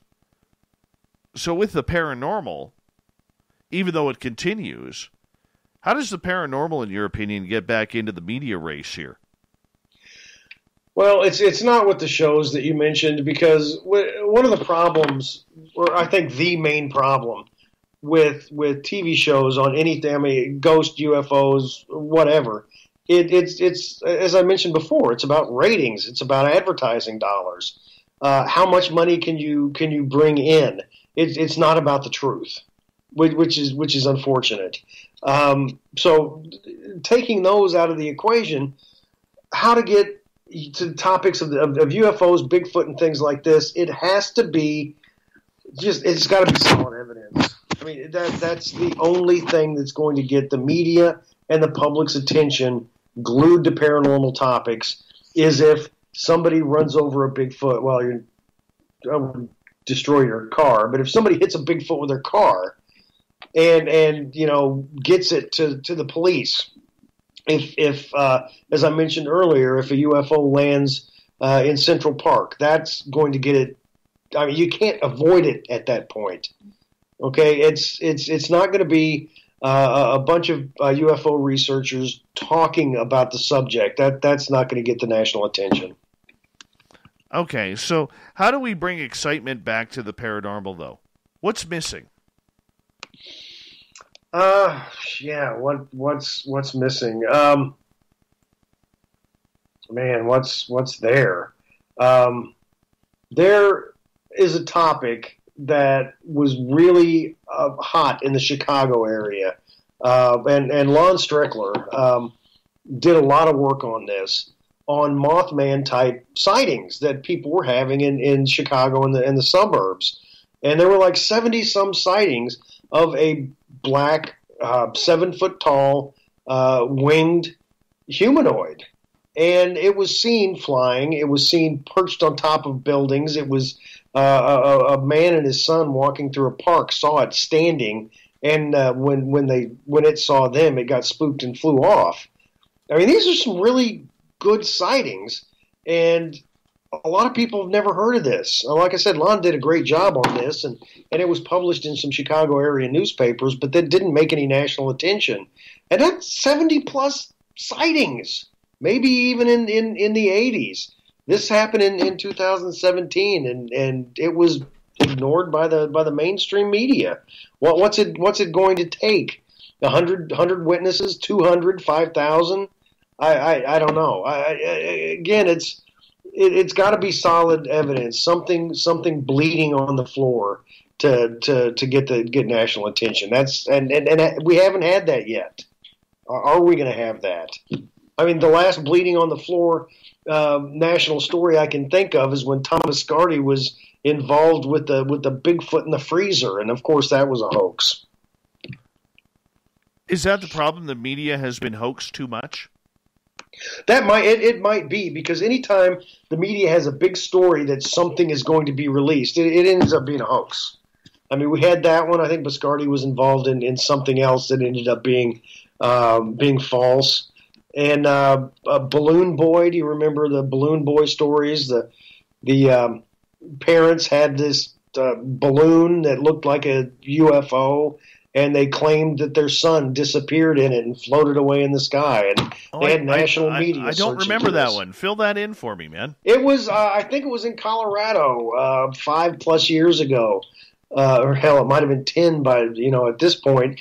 Is the police, the local sheriff, got a call from this dad saying that we had this balloon, the flying saucer balloon. It was really big, and it was silver and shiny. And the wind took it off, and our son was in it. And there were helicopters and all sorts of searchers out looking for this balloon and this 6-year-old boy, and they couldn't find it. And they went into the house. Police went in the house and found the boy hiding in a closet somewhere in the house. So it was a complete hoax. The father was wanting attention, was wanting to go viral on the internet, and that's what happened. But it was just another case of a hoax, and that I didn't take this into consideration earlier. But when the media gets hoaxed enough, they don't want to. I don't want to cover a Bigfoot story if I thought I might be fooled as well. Okay, so the fact that we have seen a bunch of hoaxing going on, I mean, never mind. I mean, there's other people. I mean, locally, we've seen people around the USA and Canada have their UFO films, brought up on the local news every now and again, because you brought up the X-Files theme song. We always seem to have that, or the Twilight Zone, whatever it may be. And I'm just kind of curious in regards to the way that the media is covering it. Do you think that out of everything we have done, Jason, media-wise, or as creators and researchers of the paranormal supernatural, that we deserve the ignoring from the mainstream media? To some extent, I mean, it's not my fault. It's not your fault. It's when you get people like, I'm trying to think. I looked up this guy's name and there was a warning on the Google search. But Stan Romanek, do you remember Stan Romanek? Yes. Yeah, I talked to him at a conference. We were both speakers, and I had a conversation with the guy. But I mean, the evidence he was promoting that that he had these extraterrestrial encounters at his house were obviously BS, but people were buying into it. And it turned out that he was doing some awful. They police found some awful things on his computer, but I mean it's cases like that always hurt. Always hurt. Okay, so how do we improve that? What needs to be done? Let me rephrase that. What needs to be done, as we've got about 3.5 minutes here before we go to break, to clean up this field in the eyes of the U.S. media or the Canadian media? Well, I mean, to keep if the UFO can weed out its own attention seekers, what was the there was a conference in Mexico City where somebody, I don't remember who it was promoting an alien baby, that mummy that they had, which turned out not to be that. It is to stop, to weed out the hoaxes. Anybody can claim they're a UFO expert. Anybody can claim they're a Bigfoot hunter. Anybody can claim any of this stuff. But there's really no, criteria or any sort of training people can go through to report on these things. And I don't know how we can get that. We just need more credible people in the field. And I understand the hoaxes. I do. All right, because I mean, you don't want to give attention to anything that is too outlandish, and the media has fallen for that before. Okay, but everything in our field is a hoax. You got people taking the videos from the U.S. Navy and calling them hoaxes. They're not UFOs. They're drones. Well, there's no proof. Well, that they're drones. Well, they'll say, well, there's no proof. Those are UAP. Well, when it comes to when it comes to the Navy, I'm going to say that if they're saying, I mean, because these videos were leaked and the Navy was like, okay, they're ours, and if they're admitting that, what do they have to gain from that? They have nothing to gain unless they're trying to distract attention from something else. But I don't think they released those. I think they were released by somebody inside, and the Navy just fessed up and said, yeah, they're ours. So since they don't really have anything to gain from this, I would trust that. Well, the videos, I'm not sure if you knew this or not, the videos came out because Chris Mellon and Luis Elizondo marked them as drones, therefore they could get them out. And they almost lost their top secret clearance over that. Good for them for doing that. That showed some bravery. But that's how the Pentagon Papers issue happened in the early 70s, where the United States, the people found out that the government's been lying to them about the Vietnam War. It was a similar thing about a guy getting papers out of the Pentagon. He had to sneak them out. And we accepted that as the truth because it was, but, the UFOs, again, have that stigma around them. Oh, I think we're in a trap. I just think we're in a trap, and again, unless we have something that you can hold in your hand, it's not going to be taken seriously. Jason, we got you for another 30 minutes here on Spaced Out Radio, and I'll tell you, man, let's go into some good stories when we come back. Enough media talk. I think we've had enough. What do you think? That's fine. I'm up for discussing anything. Let's just go for it. Go for it. Jason Offutt, we got him for another 30 minutes, then the SOR Newswire, the thought of the day. More Spaced Out Radio coming up.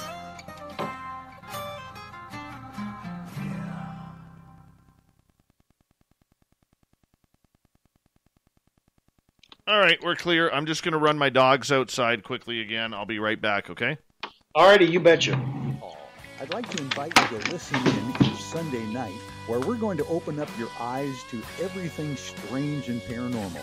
I will be hosting some great guests with topics that affect us all, such as UFOs, ghosts, and everything paranormal. Let's learn together on Spaced Out Radio Sunday with myself, Michael W. Hall, the paranormal lawyer at spacedoutradio.com. We're adding to the entertainment online for Spaced Out Radio. I'm Amber Beckrud, and I want to invite you to subscribe to our YouTube channel and check out Cryptid Tales, where I will take you on a journey into some of the strangest legends and lore from around the world, relaying the stories to you of the strange creatures and experiences that people have had throughout time. You can find Cryptid Tales at youtube.com/spacedoutradio. And while you're there, don't forget to check out our free archives and leave a comment. See you there. Hello, this is your guitar man, Ron Bumblefoot Thaw, and I have to tell you, I love the response I get for Little Brother is Watching from Spaced Out Radio fans. It's amazing how music can inspire and make people think deeper about what's going on in the supernatural world. You can head over to my website, bumblefoot.com, to check out my music, my guitar workshops, my touring, even check out some of the hot sauces that I'm working on. And make sure you keep on listening, because with Spaced Out Radio, you know Little Brother is watching. For the price of 1 cup of coffee a month, you can become an SOR Space Traveler. The Space Travelers Club is a place where you can interact with other listeners, either live during the show or on our great forum. We want your stories, pictures, comments, and ideas. You'll get live video streams, exclusive content, and be a part of our newsletter. Stay in touch with everything SOR. The Space Travelers Club is just $5 a month at spacedoutradio.com. Hey Space Travelers, this is John Resig, founder of the Chive and Chive Charities. If you know anything about our website, you know we like to do things a little differently. We're not some faceless organization collecting money for a nebulous cause. Our donor dollars go directly toward life-improving items. Then we give those items directly to an underdog who needs it most. To become a donor with Spaced Out Radio's official charity, Chive Charities, just go to chivecharities.org/donate. The SOR Vault is open for business, and do we have some cool swag for you to pick up? All you have to do is head over to our website and click on the SOR Vault. You have a variety of cool logos to choose from, and put them on anything you want. T-shirts, hoodies, hats, coffee mugs, you name it, we can get it to you. So do your shopping by supporting the store you love. Get your Spaced Out Radio swag at the SOR Vault today.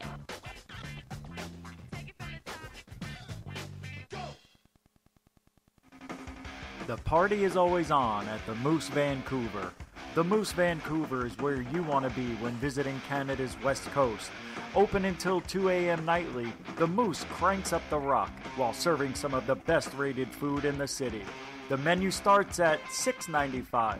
Why party anywhere else in Vancouver when the Moose is right there? Get your horns up and rock with the Moose, the official party bar of Spaced Out Radio. Looking for creative ways to get your company out in the public? How about advertising on Spaced Out Radio? Our sales department is waiting to hear from you, and we can work around any budget. From commercial spots to banners to special promotions, there are many opportunities to get your name and product out to our SOR listeners.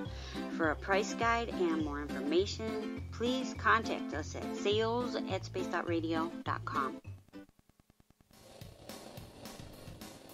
We all know on Spaced Out Radio we love a good beard and mustache, so why not take care of your facial hair with Mighty Moose Beard Oil?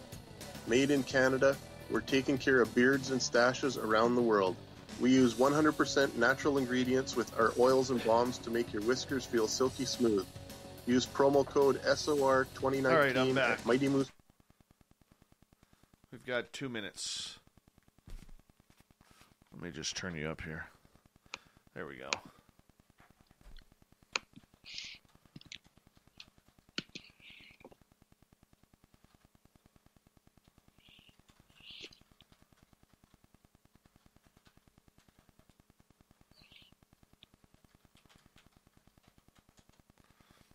All right. Thank you once again to Aaron, Jenny, and Kimberly for the super chats tonight. Great way to support this show. Excuse me, another great way to support what we do on a nightly basis is a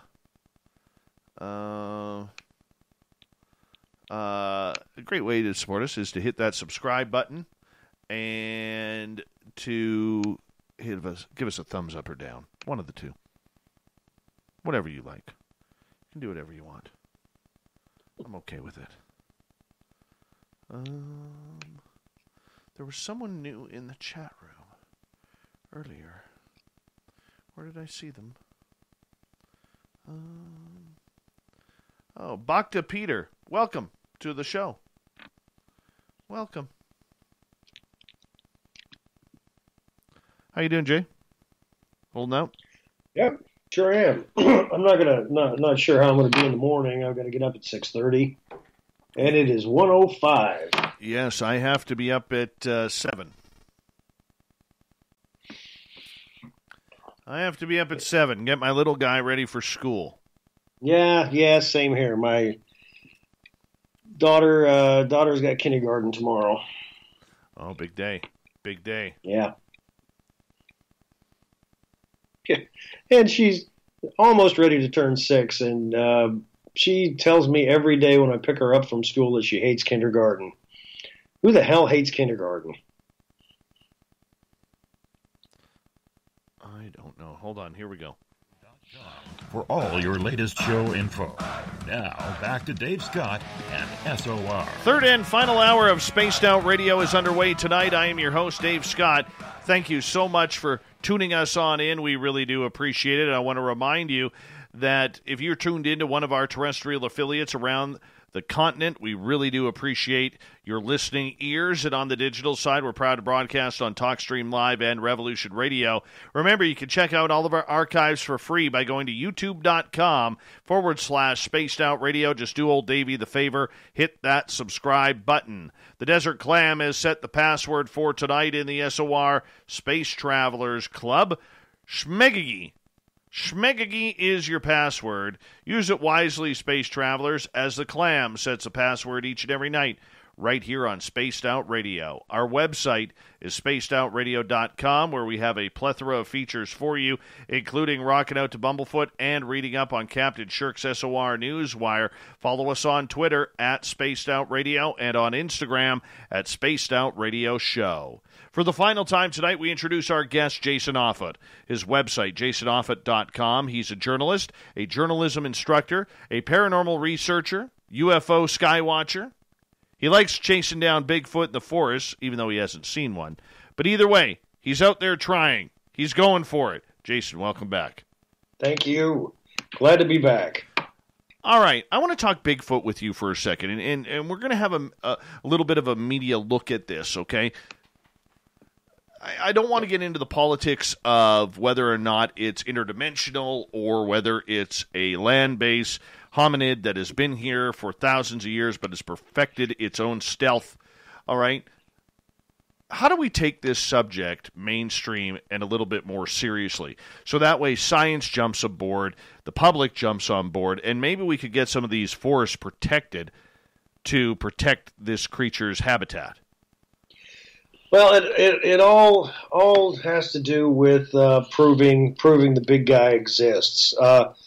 I had talked earlier about scientists, about your professor types not wanting to risk their careers by covering subjects like this, and that's why I'm was really impressed with Jeffrey Meldrum from I think it's Idaho State, Utah State, I don't remember, but he's written a book about Bigfoot. He investigated Bigfoot. We need more people like that. Some serious scientists to go out in the field and figure out if the big guy's out there. And once we do, we'll be able to get a handle on how many there could be in North America, and that would be that'd be a way to get them protected in our forests. I think there are some places I think it was Washington State maybe has put Bigfoot on the endangered species list. Yeah, there are certain towns that have that, especially Washington State, that have made it illegal to hunt down Sasquatch, which I think is cool. I really do believe it's cool. Outside of a body, though, there is enough evidence out there, whether it's footprints, whether it's hair samples, handprints.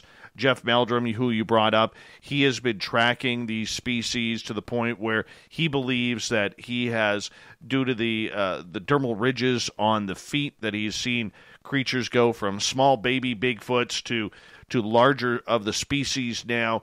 There's enough evidence out there. Why are we still behind the 8 ball in wondering whether or not this is in the forest? I have long said on this topic that if the amount of evidence that we have to prove that Bigfoot exists, if that type of evidence were used in a murder trial, somebody would go to jail for life.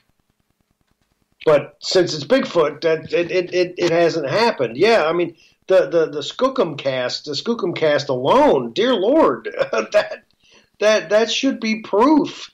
But yeah, the dermal ridges on the plaster casts, not just people who have researched Bigfoot, but there was a police forensic scientist who worked with the police department in Texas, and that was his specialty. I can't remember the guy's name, but he said this is coming from a real being. This is a real creature here, because there's no way you're going to fake these. And I mean, that's some pretty solid evidence.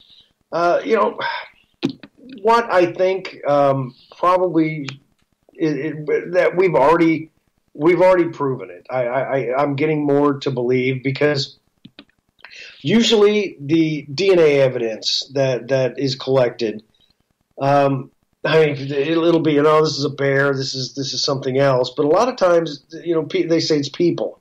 The evidence has come back, it's human. There's some problems with it. There's some anomalies in it, but overall, this shows that it's a person.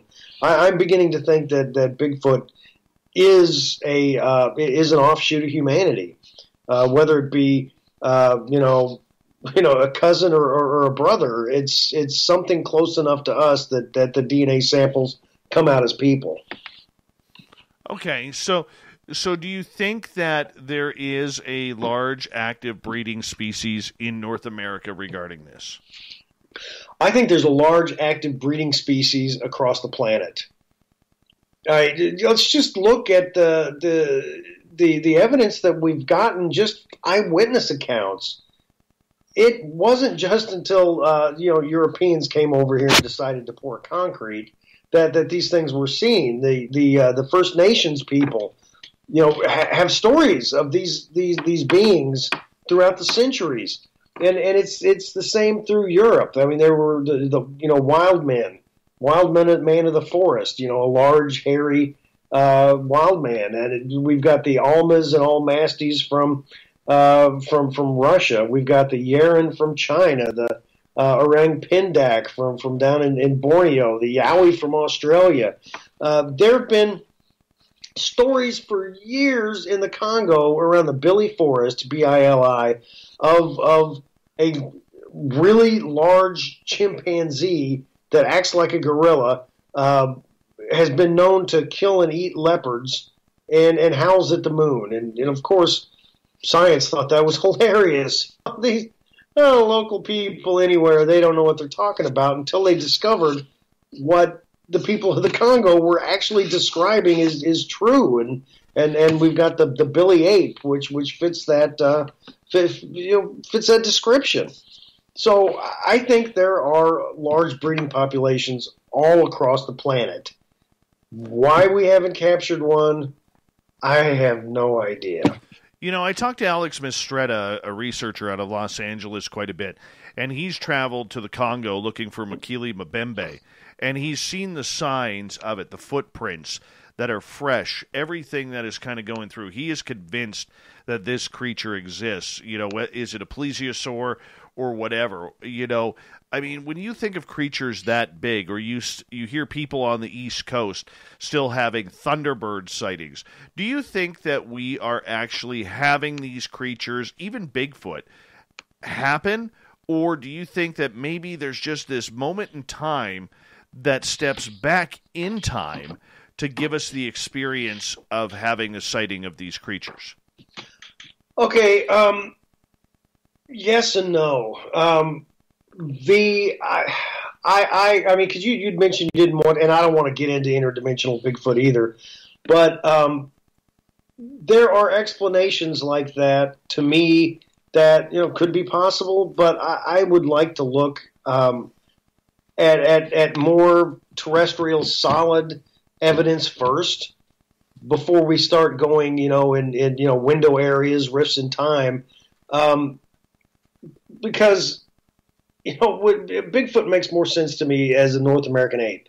Makili Mbembe makes more sense to me as a surviving sauropod dinosaur, like an Apatosaurus is what the descriptions are. It's the same with Thunderbirds and pterodactyls that people have seen. I have no idea why there couldn't be pockets of, you know, of these creatures that survived extinctions. You know, we find things all the time. Why couldn't there be, you know, dinosaurs? And where else could they have survived? I mean, in the Congo, that's a great place to have survived, you know, the extinction, or you know, the Amazon area. So I think that these creatures very well could still be out there. Could there be a window area where, you know, they come out of the past? John Keel, the great researcher John Keel, certainly believed that there could be window areas where these paranormal occurrences are more likely to happen because the veil between the worlds is thinner. So, I mean, as to what they are, if somebody 100% says, I know what something paranormal is, that they don't know what they're talking about. So it could be one of these things we've talked about, or all the above. Well, I think we also have to look, too, in the case of Makili Mbembe, I think we also have to look at, too, is how little that area is actually visited, how explored, investigated. You know what I'm saying? And absolutely. I mean, even the forests of North America, if it comes to Bigfoot, even the forests of North America are literally filled with you know, areas where people haven't stepped on those areas for centuries, if ever. Well, right. I mean, the forest bison was discovered in a forest in Canada in, I think it was the 1950s. That's a big animal, and they don't travel alone. They travel in herds. And if that animal was thought extinct but was discovered in it was either the late 40s or early 50s, I mean, what else could be out there? You're right. There are forest lands across North America that they never set foot in. I mean, all the mountainous regions. Do people walk every foot of that mountain? No, they don't. There are so many places that these creatures could be living and not necessarily hiding. They just live someplace where people aren't. And yeah, you're right. The Congo, great swaths of Africa are covered in these in jungles, in these great rainforests. And yeah, tons of animals we don't know about could be could be not right under somebody's nose because there isn't a nose there to be under.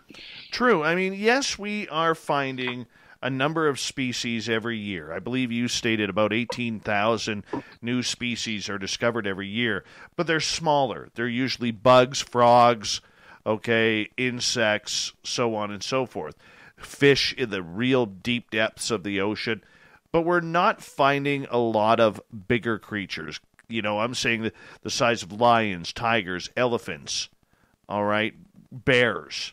We're not finding a lot of those big species of animals anymore. And I think that's where people have a hard time believing that creatures like the Dogman or Mokele Mbembe or even Bigfoot are out there. Because with that size, we should have, been able to find a body outside of footprints. Okay, take the footprints aside. We should have. You're right, but there are cases throughout history where we found some pretty big things. The mountain gorilla, being one that wasn't accepted by Western science until the early 1900s. The same with the great panda. I think it was 1910 before Western science said, "Oh yeah, that thing does exist." The okapi. I think it was the 1930s or 40s before Western science said okay. I'm also looking at the megamouth shark. That was 1977 that this 18-foot long shark species was discovered. That's pretty big. The coelacanth in the 1930s. That's a big fish that was discovered off the coast of South Africa. Just a few years ago, a new species of orangutan was identified. So that's a pretty big creature as well. But you're right. Mostly they're tiny. These are exceptions to the case. But still, it shows that there are big creatures out there that we just haven't found yet. And when it comes to Bigfoot, I think, especially if that creature is as intelligent as it's purported to be, that even if it was around people, it would be able to hide. And when it comes to hiding, people who haven't spent time in the forest don't really realize this. Bigfoot disappeared behind a tree.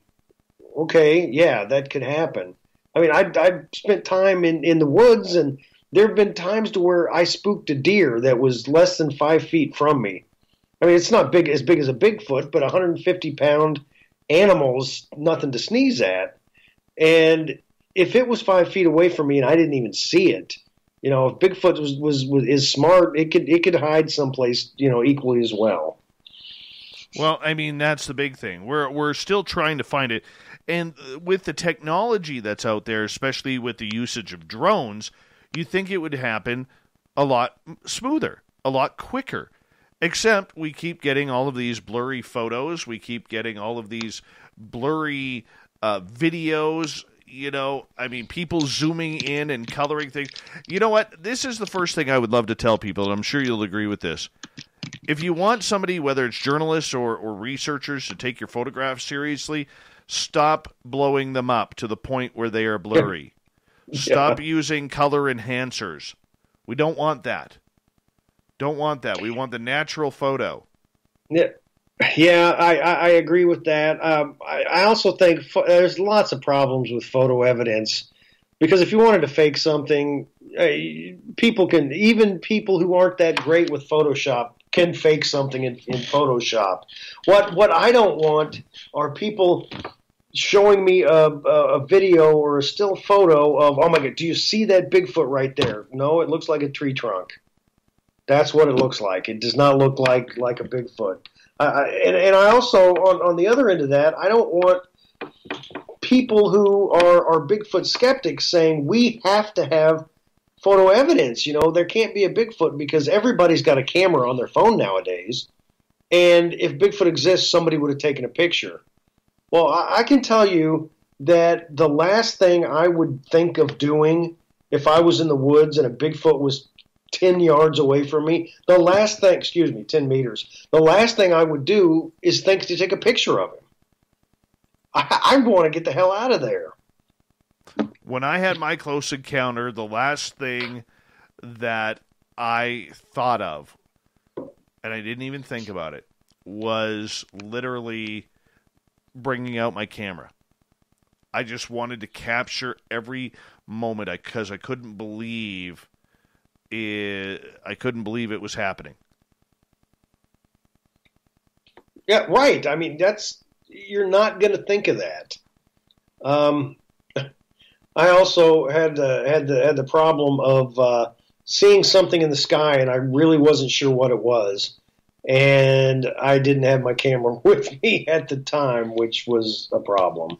Hey, I'm curious to get your opinion on this, as we got about just under 5 minutes to go here.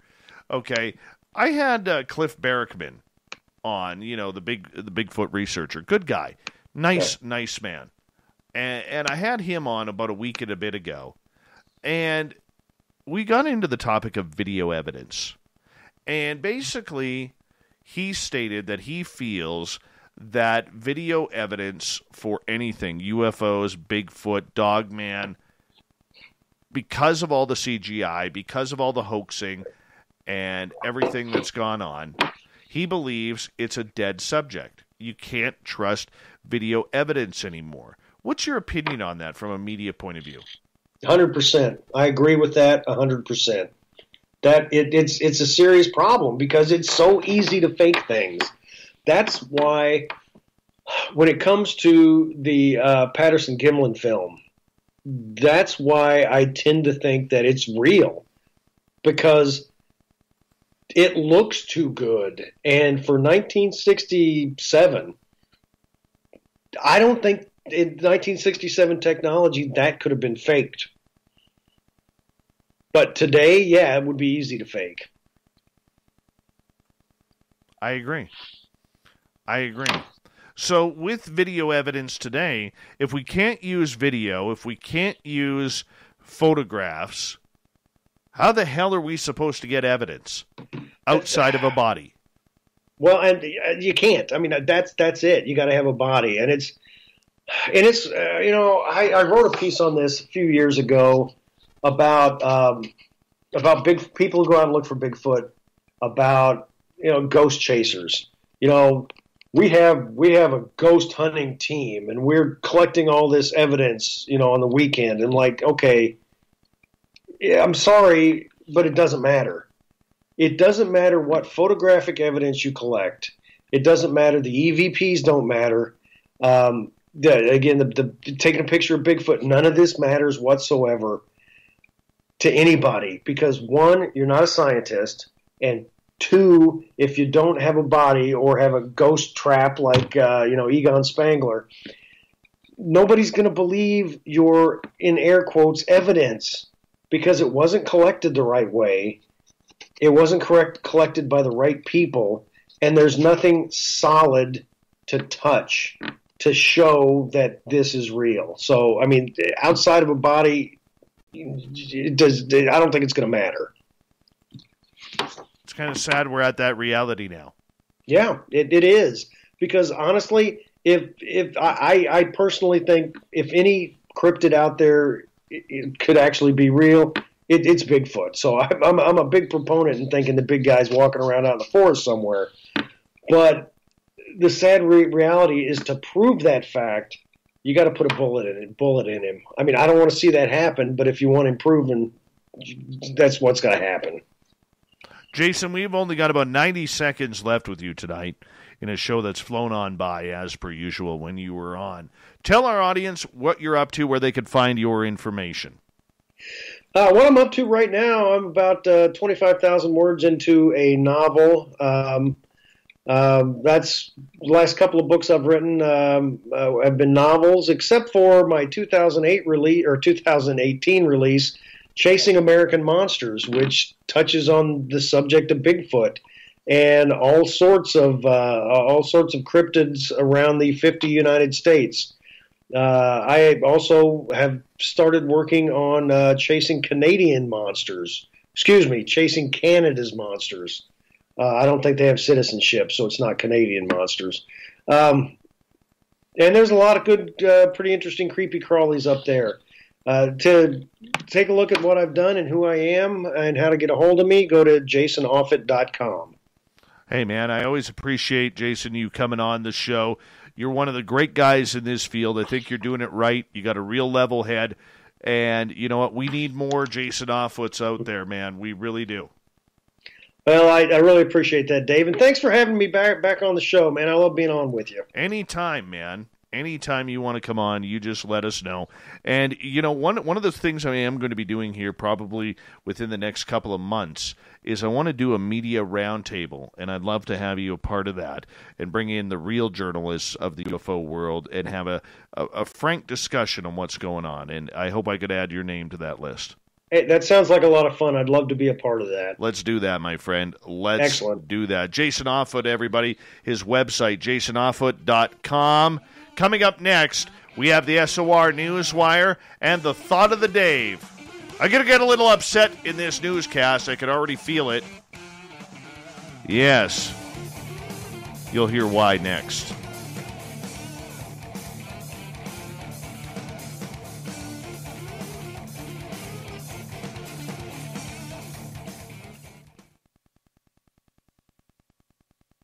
All right, we're clear, dude. Hey, good show, Jay. Let's give you a few claps here. All right, I appreciate that. Yeah, as always, it's a lot of fun being on. Oh, yeah. Being on with you, man. Thanks, buddy. I've been on a hell of a lot of shows, and there have been some great interviewers, and there have been a lot of unprofessional people, and you're one of the great ones, man. You're way too kind. You're way too kind. I'll send your paycheck, via PayPal here soon. All right. All right, brother. I won't wait up for it, but have a good night, man. You too, brother. You take care. Right. Good night. Bye. Good dude, that Jason Offutt. Very good dude. Okay, Marty, that clown scares the daylights out of me. Don't like that clown. Don't like it. I'm going to get pissed off at this newscast. I can always tell. Yes, Shirky Poo did this exactly to fire me up. I may rant a little bit. I may rant. Bastards. Fuck. Oh. Hey, by the way, does anybody want to come out and load my truck for the firewood?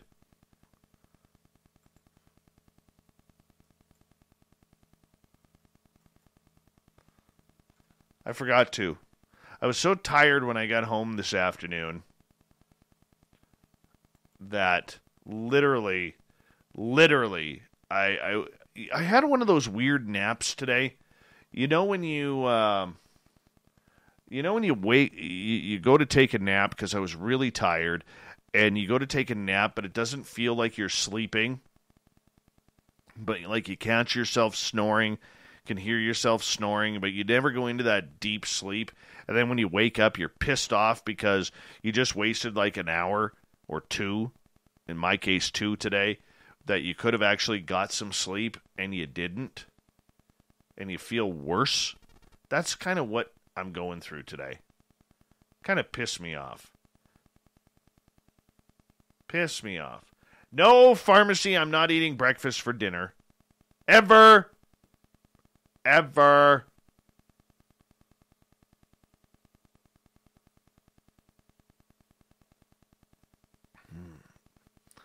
You people are wrong. Very, very wrong.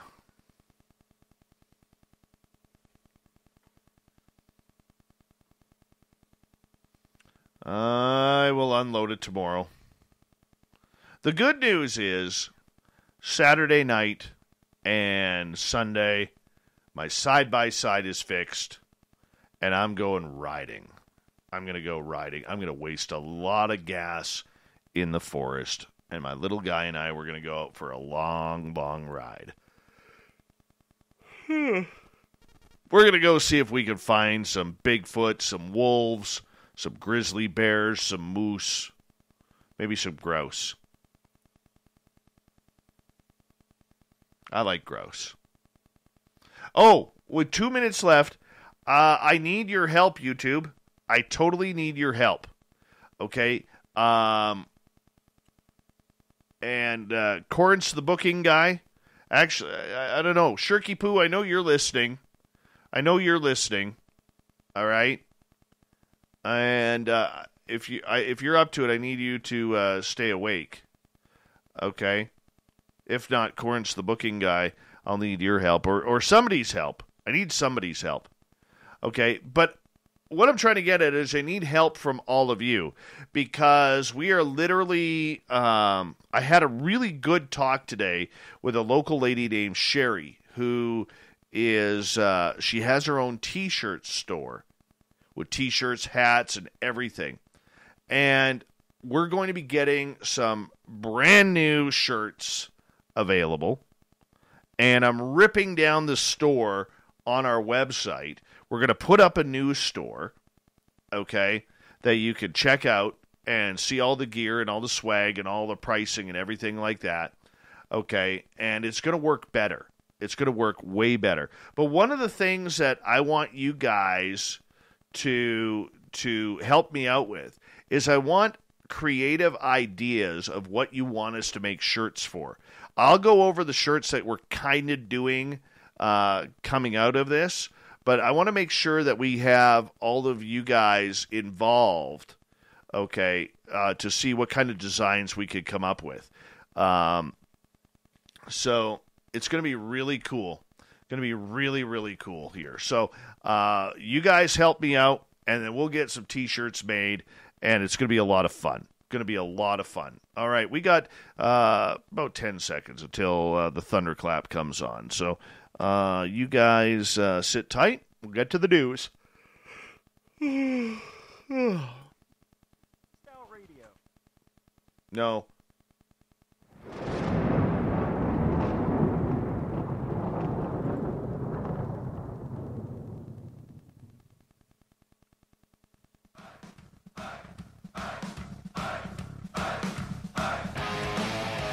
We rounded third. We're heading for home tonight on Spaced Out Radio.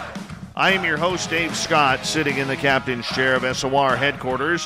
Thank you so much for joining us tonight. I really do appreciate you taking the time. Want to remind you that if you missed most of this show or others, check out our free archives by going to youtube.com/Spaced Out Radio. Just do me the favor, hit that subscribe button. Our website is spacedoutradio.com, where we have a plethora of features for you, including rocking out to Bumblefoot and reading up on Captain Shirk's SOR Newswire.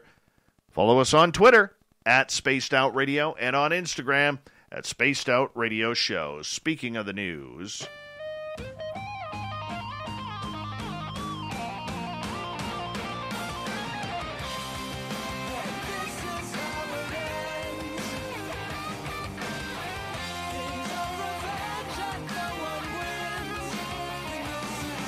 the news is always changing, which is why we bring you the SOR Newswire at the back end of every show.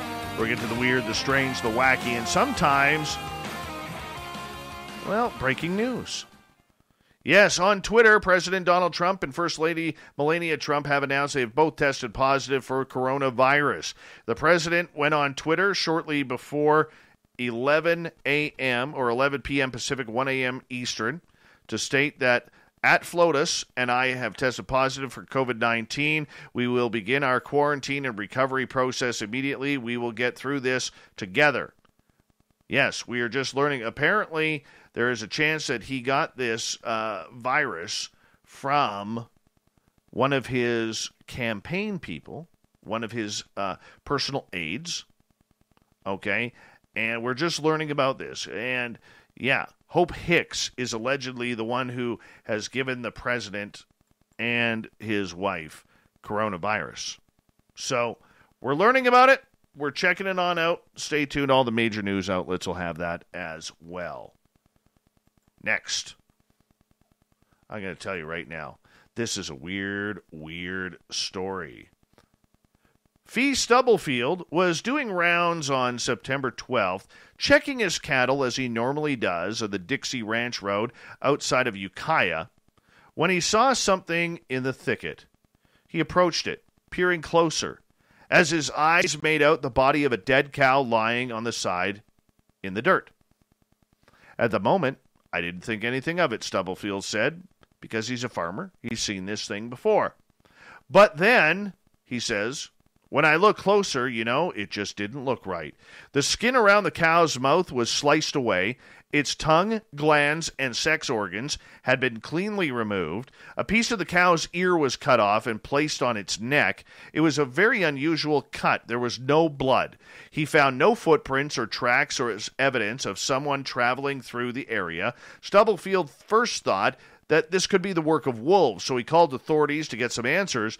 But according to Stubblefield, the Oregon State Police responded to the scene on September 12th and confirmed it was a mutilation kill. We got lucky because we found the cow within a couple of days of when it had been killed, so it really yielded some good photos and hopefully some good evidence, he said. What's more disturbing is now that we've identified this as a mutilation kill, we've actually discovered we've had 2 other ones. Stubblefield raises cattle as a part of a small ranching operation between Pendleton and Ukiah. He said that the other 2 potential mutilations occurred within the last 6 months. This guy's got aliens. Complete aliens. Anyways, one was a cow of his own that was found in an extremely remote location unconnected to the site, while the other one belonged to another rancher. That cow was found on Stubblefield's property. Neither were found as timely as the one discovered on September 12th, he said, but the Oregon State Police were informed of them and an investigation is underway. The scene Stubblefield stumbled onto shares some disturbing similarities with thousands of other cattle and livestock in the western U.S. that have been mutilated and left with little to no evidence of a suspect or motive. In each instance, the cattle are usually found with their tugs and genitals carefully removed without signs of a struggle. In the 1970s, hundreds of these reports spurred an FBI inquiry into the phenomena that was largely unsuccessful, which the agency chalked up to a lack of jurisdiction where the cattle were found. In July and August of 2019, the reports of 5 bulls mutilated in Sylvie's Valley Ranch in Harney County grabbed headlines across Oregon, and another mutilation was later reported at the border of Lake Deschutes counties in September of that year. You know what would be perfect for this farmer? And this isn't an ad for Skyhub or anything. To get one of those Skyhub trackers. Now that this is happening on his property, it's happened 3 times. Wouldn't it be great to get some footage to see if there is something in the sky that is doing this? This is perfect for Skyhub. Perfect. Anyways, theories around cattle mutilations and their culprits have ranged from UFOs and aliens to government conspiracies and satanic cults, which Stubblefield isn't subscribing to. He says, I'm a believer that this is a little bit more practical and this is criminal behavior, he said. With that in mind, Stubblefield is asking all ranchers and residents in the area to be on the lookout for additional mutilations or suspicious activity. Those with information or come across anything similar are encouraged to call the non-emergency line for the Pendleton office or the Oregon State Police. Now, I got to take a sip of water for this one. Hold on.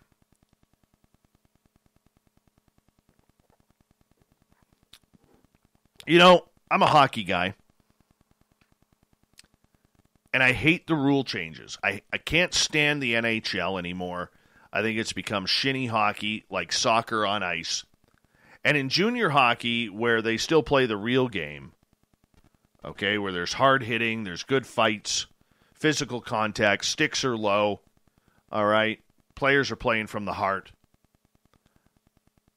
But the Quebec Major Junior League, yeah, I'm pointing at you guys. They've approved a new rule to bring stiffer punishments for fighting.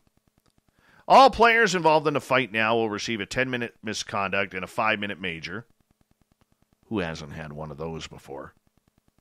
Previously, players were only assessed a 5-minute major. Anyone deemed to be an instigator will also get an extra 2 minutes. That's normal. The amended rules will see players automatically handed a 1-game suspension after their 3rd fight, plus another game suspension for each additional skirmish. Representatives of the 18-team league voted on the new rules in a video conference. The changes will be in effect when the regular season begins Thursday. Commissioner Gilles Courteau, apparently he doesn't like fans because he would have never voted for this if he actually cared about the fans, says he personally wants to see fewer fights across the queue. This is one of the same guys who voted for full face masks about 20 years ago, and they lost a bunch of fans. But here's where it gets interesting, okay? The league is seeking $20 million in government assistance to help cover revenue loss during the COVID-19 pandemic. So, Isabelle Charret, minister responsible for sport in Quebec, you can tell she's never played hockey, probably cut from every team she's ever played for, last picked when it came to Red Rover in elementary school. All right? She wants stiffer penalties because she wants a ban on fighting in hockey. That is un-Canadian. Un-Canadian. Very rarely does someone get hurt in a hockey fight. Yes, there are concussions. Yes, you may break a nose. Yes, you may lose a tooth or two. Okay? The teeth and the nose, that's fine. The concussions we need to worry about, though. That's long term. But Courteau says the rule changes were not a condition for receiving financial support from the province. BS. BS. You're ruining the game for your own political stance that you hate fighting in hockey. All right? Because you've never played the game. That part of the discussion I had with our sports minister was very clear. She said to me, I will never impose anything on the queue, but in the same time she's saying, I don't like fighting. It's too violent. Commissioner added that the minister asked him to look at the rules to see if there is a way to reduce the number of concussions in the league. You know what? It's not fighting, people. If you saw the equipment these players are wearing, they are dressed up in body armor. If you bring the equipment down and don't use hard plastic, don't use elbow pads that stick out an inch, you're not going to have concussive problems. Fighting rarely leads to concussion. And until people realize that, okay, you're ruining a perfect game. Perfect game. Pissed off about that. Thanks, Shirky Poo. Now I'm fired up. Residents on the East Coast, Ohio, Pennsylvania, captured video of an unusual bright fireball in the sky that experts say will likely be a meteor traveling at high speed. Dashboard cameras and home security cameras recorded the flash of light in the sky just prior to 6 a.m. By the way, people in hockey, okay, prove me wrong that it's the fighting that brings out the concussions, okay, and not the equipment. All right? Not the equipment. The players have to have their helmets sewn up with a chin strap. The helmets can't come off. Okay, sometimes they do. Sometimes you hit a helmet in the right spot, the chin strap pops off, the helmet flops off. You hit your head on the ice. I mean, it happens. Okay, big deal. But stick work, composite sticks, hard plastic shoulder pads, like football pads, not needed. Big, thick elbow pads with 1 inch of hard plastic sticking out. So when you bring your elbow up, it's easier to hurt someone. That's what's causing it. Anyways, dashboard cameras and home security cameras recorded a flash of light. And the nonprofit American Meteor Society said there were more than 700 reported sightings of the fireball. The society said the fireball is believed to be a random meteor not associated with any known meteor showers. Expert Ralph Crew said the meteor was unusually bright. We saw a really exceptional meteor, which is when a piece of debris from outer space, either rock or metal, hits the atmosphere. He said it is rare to see a fireball so bright over a populated area. You know what the other problem with hockey is right now? Tom Rennie, who runs Hockey Canada, okay, you were terrible in the NHL. You could barely hold on to a job in the NHL, and here you are making decisions. Okay, you've taken Canada being a hockey leader in the world from number one down to competing with everybody. We're supposed to be the best. It's the only thing besides maple syrup and gorgeous women that we have to argue about here. Besides booths with big racks and the beaver. We got nothing except hockey, and you're ruining it. What are we supposed to rely on curling now? Curling? Not a chance. Nothing wrong with curling, though. I actually enjoy watching curling. Tom Rennie. Oh, you grind my gears. All right. Here's a cool story. I caught this when I was pulling up the Fox News story, Shirky Poo, so don't get mad at me for this one. An Army identification tag lost by an American soldier when he was wounded by a grenade blast in Vietnam has been returned to his widow after it was found by an American traveling in Russia. Governor Doug Burgum presented the tag, referred to as dog tags, to Ruth Hepper of Bismarck, North Dakota. Her husband, Ronald, 58, died in 2007. Burgum's office said in a news release, We are eternally grateful for the courageous service and sacrifices made by Ron Hepper and all North Dakotans who proudly served their country in the Vietnam War, as well as their families, especially those whose loved ones never came home. While we wish we were able to return these tags to Ron himself, we are thankful for the opportunity and tremendous honor to present this keepsake to Ruth on behalf of her grateful state and nation. So Hepper, nicknamed Cowboy by his fellow soldiers, voluntarily enlisted in the Army in 1967 after graduating high school and served in the 196th Light Infantry Brigade. He had been in Vietnam a few months on June 11th, 1969, when he was injured by a hand grenade. The blast blew off his boots, where he placed a set of dog tags. Afterwards, he woke up in hospital without his boots or tags. He spent 3 months in an amputee ward, but doctors were able to save his legs, which were filled with shrapnel. He was awarded the Purple Heart and returned home to Isabel, South Dakota after his military service. Hepper and his wife moved to Bismarck a few months before his death to be closer to relatives. An American came upon the tag while traveling in Russia, then the release said it did not specify when it was discovered. The person purchased the tag from a vendor in Moscow and delivered it to the American embassy, which forwarded it to the Department of Veterans Affairs in Washington. VA records reflect that Mr. Hepper served with great distinction and sacrifice during the Vietnam War, VA Assistant Secretary James Hutchinson said in a letter to Ruth. The opportunity to return the tag is extremely meaningful, as VA and the Department of Defense are currently honoring the heroes of Vietnam-era veterans and their families. You know what? We have a number of Vietnam veterans who listen to this show. I want you guys to know we love you. We absolutely love you. We will never forget you. You guys are just as important and just as proud as every veteran who listens to this show, and we absolutely are so proud of everything that you do. So thank you so much for your service. In 1987, in the South Dakota portion of the Hell Creek Formation, Stan Sackerson discovered a set of bones belonging to what paleontologists originally believed to be a Triceratops. But the dinosaur experts were wrong. After storing the specimen away for years, paleontologists properly identified the bones as those of a T-Rex.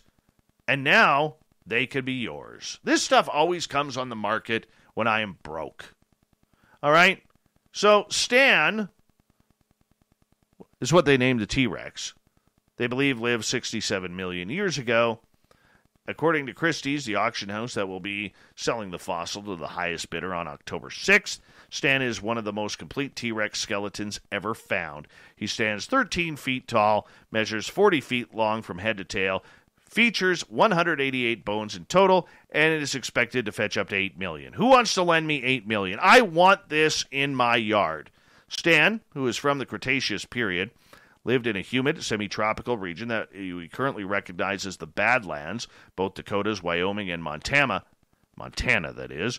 As a newborn and even through the early adolescence, Stan would have needed protection from his parents in order to grow into his full-size adult. Up until Stan was about 6 years old, Christie says he was at risk of falling prey to larger predators, including other T-Rex adults. But obviously that didn't happen because he grew to the full size. I just want the skeleton, man. I just want the skeleton.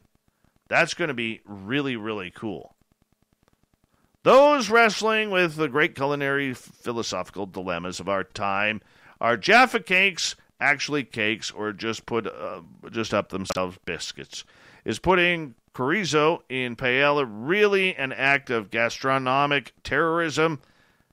Well, there's been a judgment when it comes to Subway.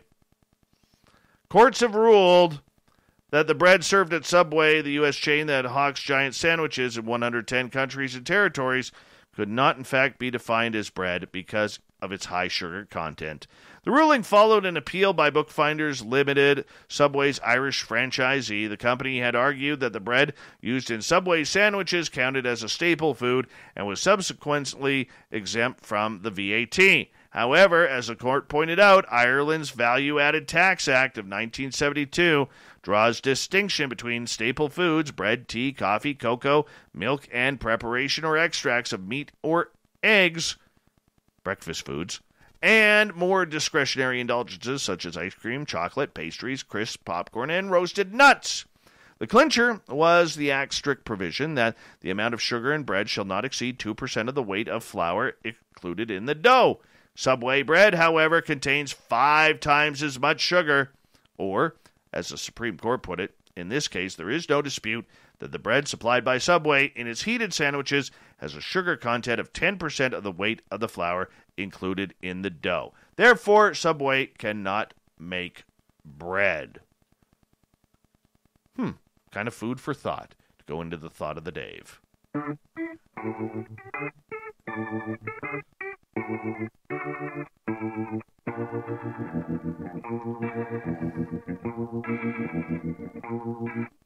Thought of the Dave happens every night at this time, where we ask a question on our Facebook and Twitter pages, then read your responses on the air because we love the audience participation around here. Today's Thought of the Dave is as follows. Oh, God, I'm still pissed off about the hockey story.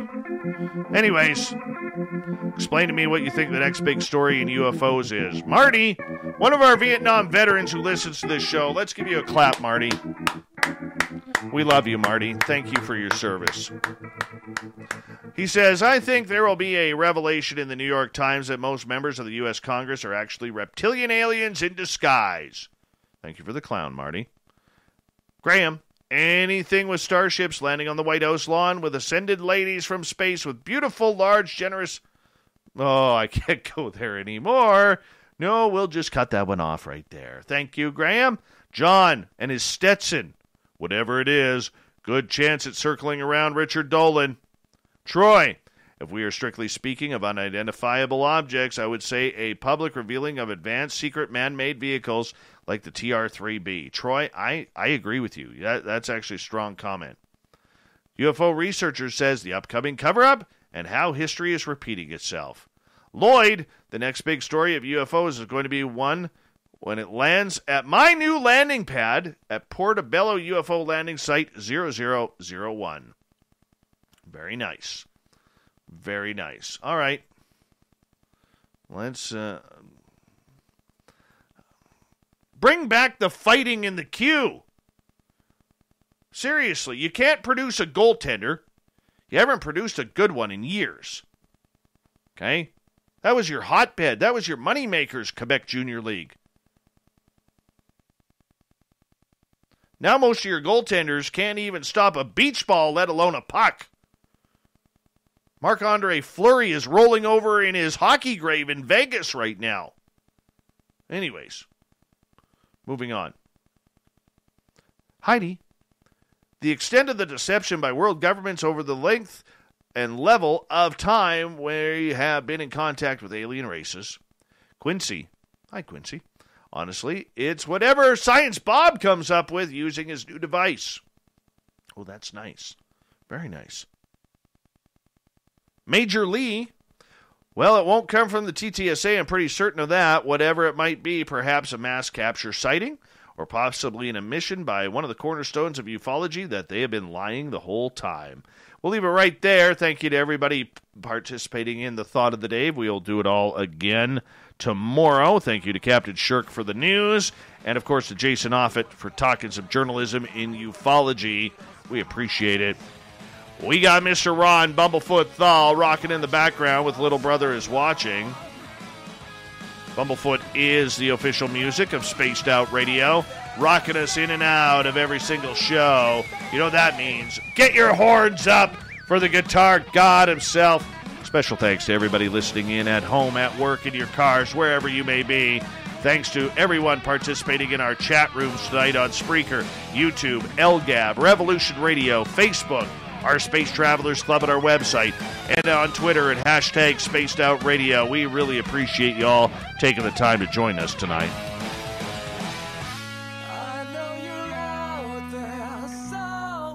Remember, this show is copyright by Spaced Out Radio and SOR Media Ventures Limited. Thank you so much for choosing to share your evening with us, because together, my friends, say it with me, we own the night. Mr. Bumblefoot, we need a favor. We need you to take us home.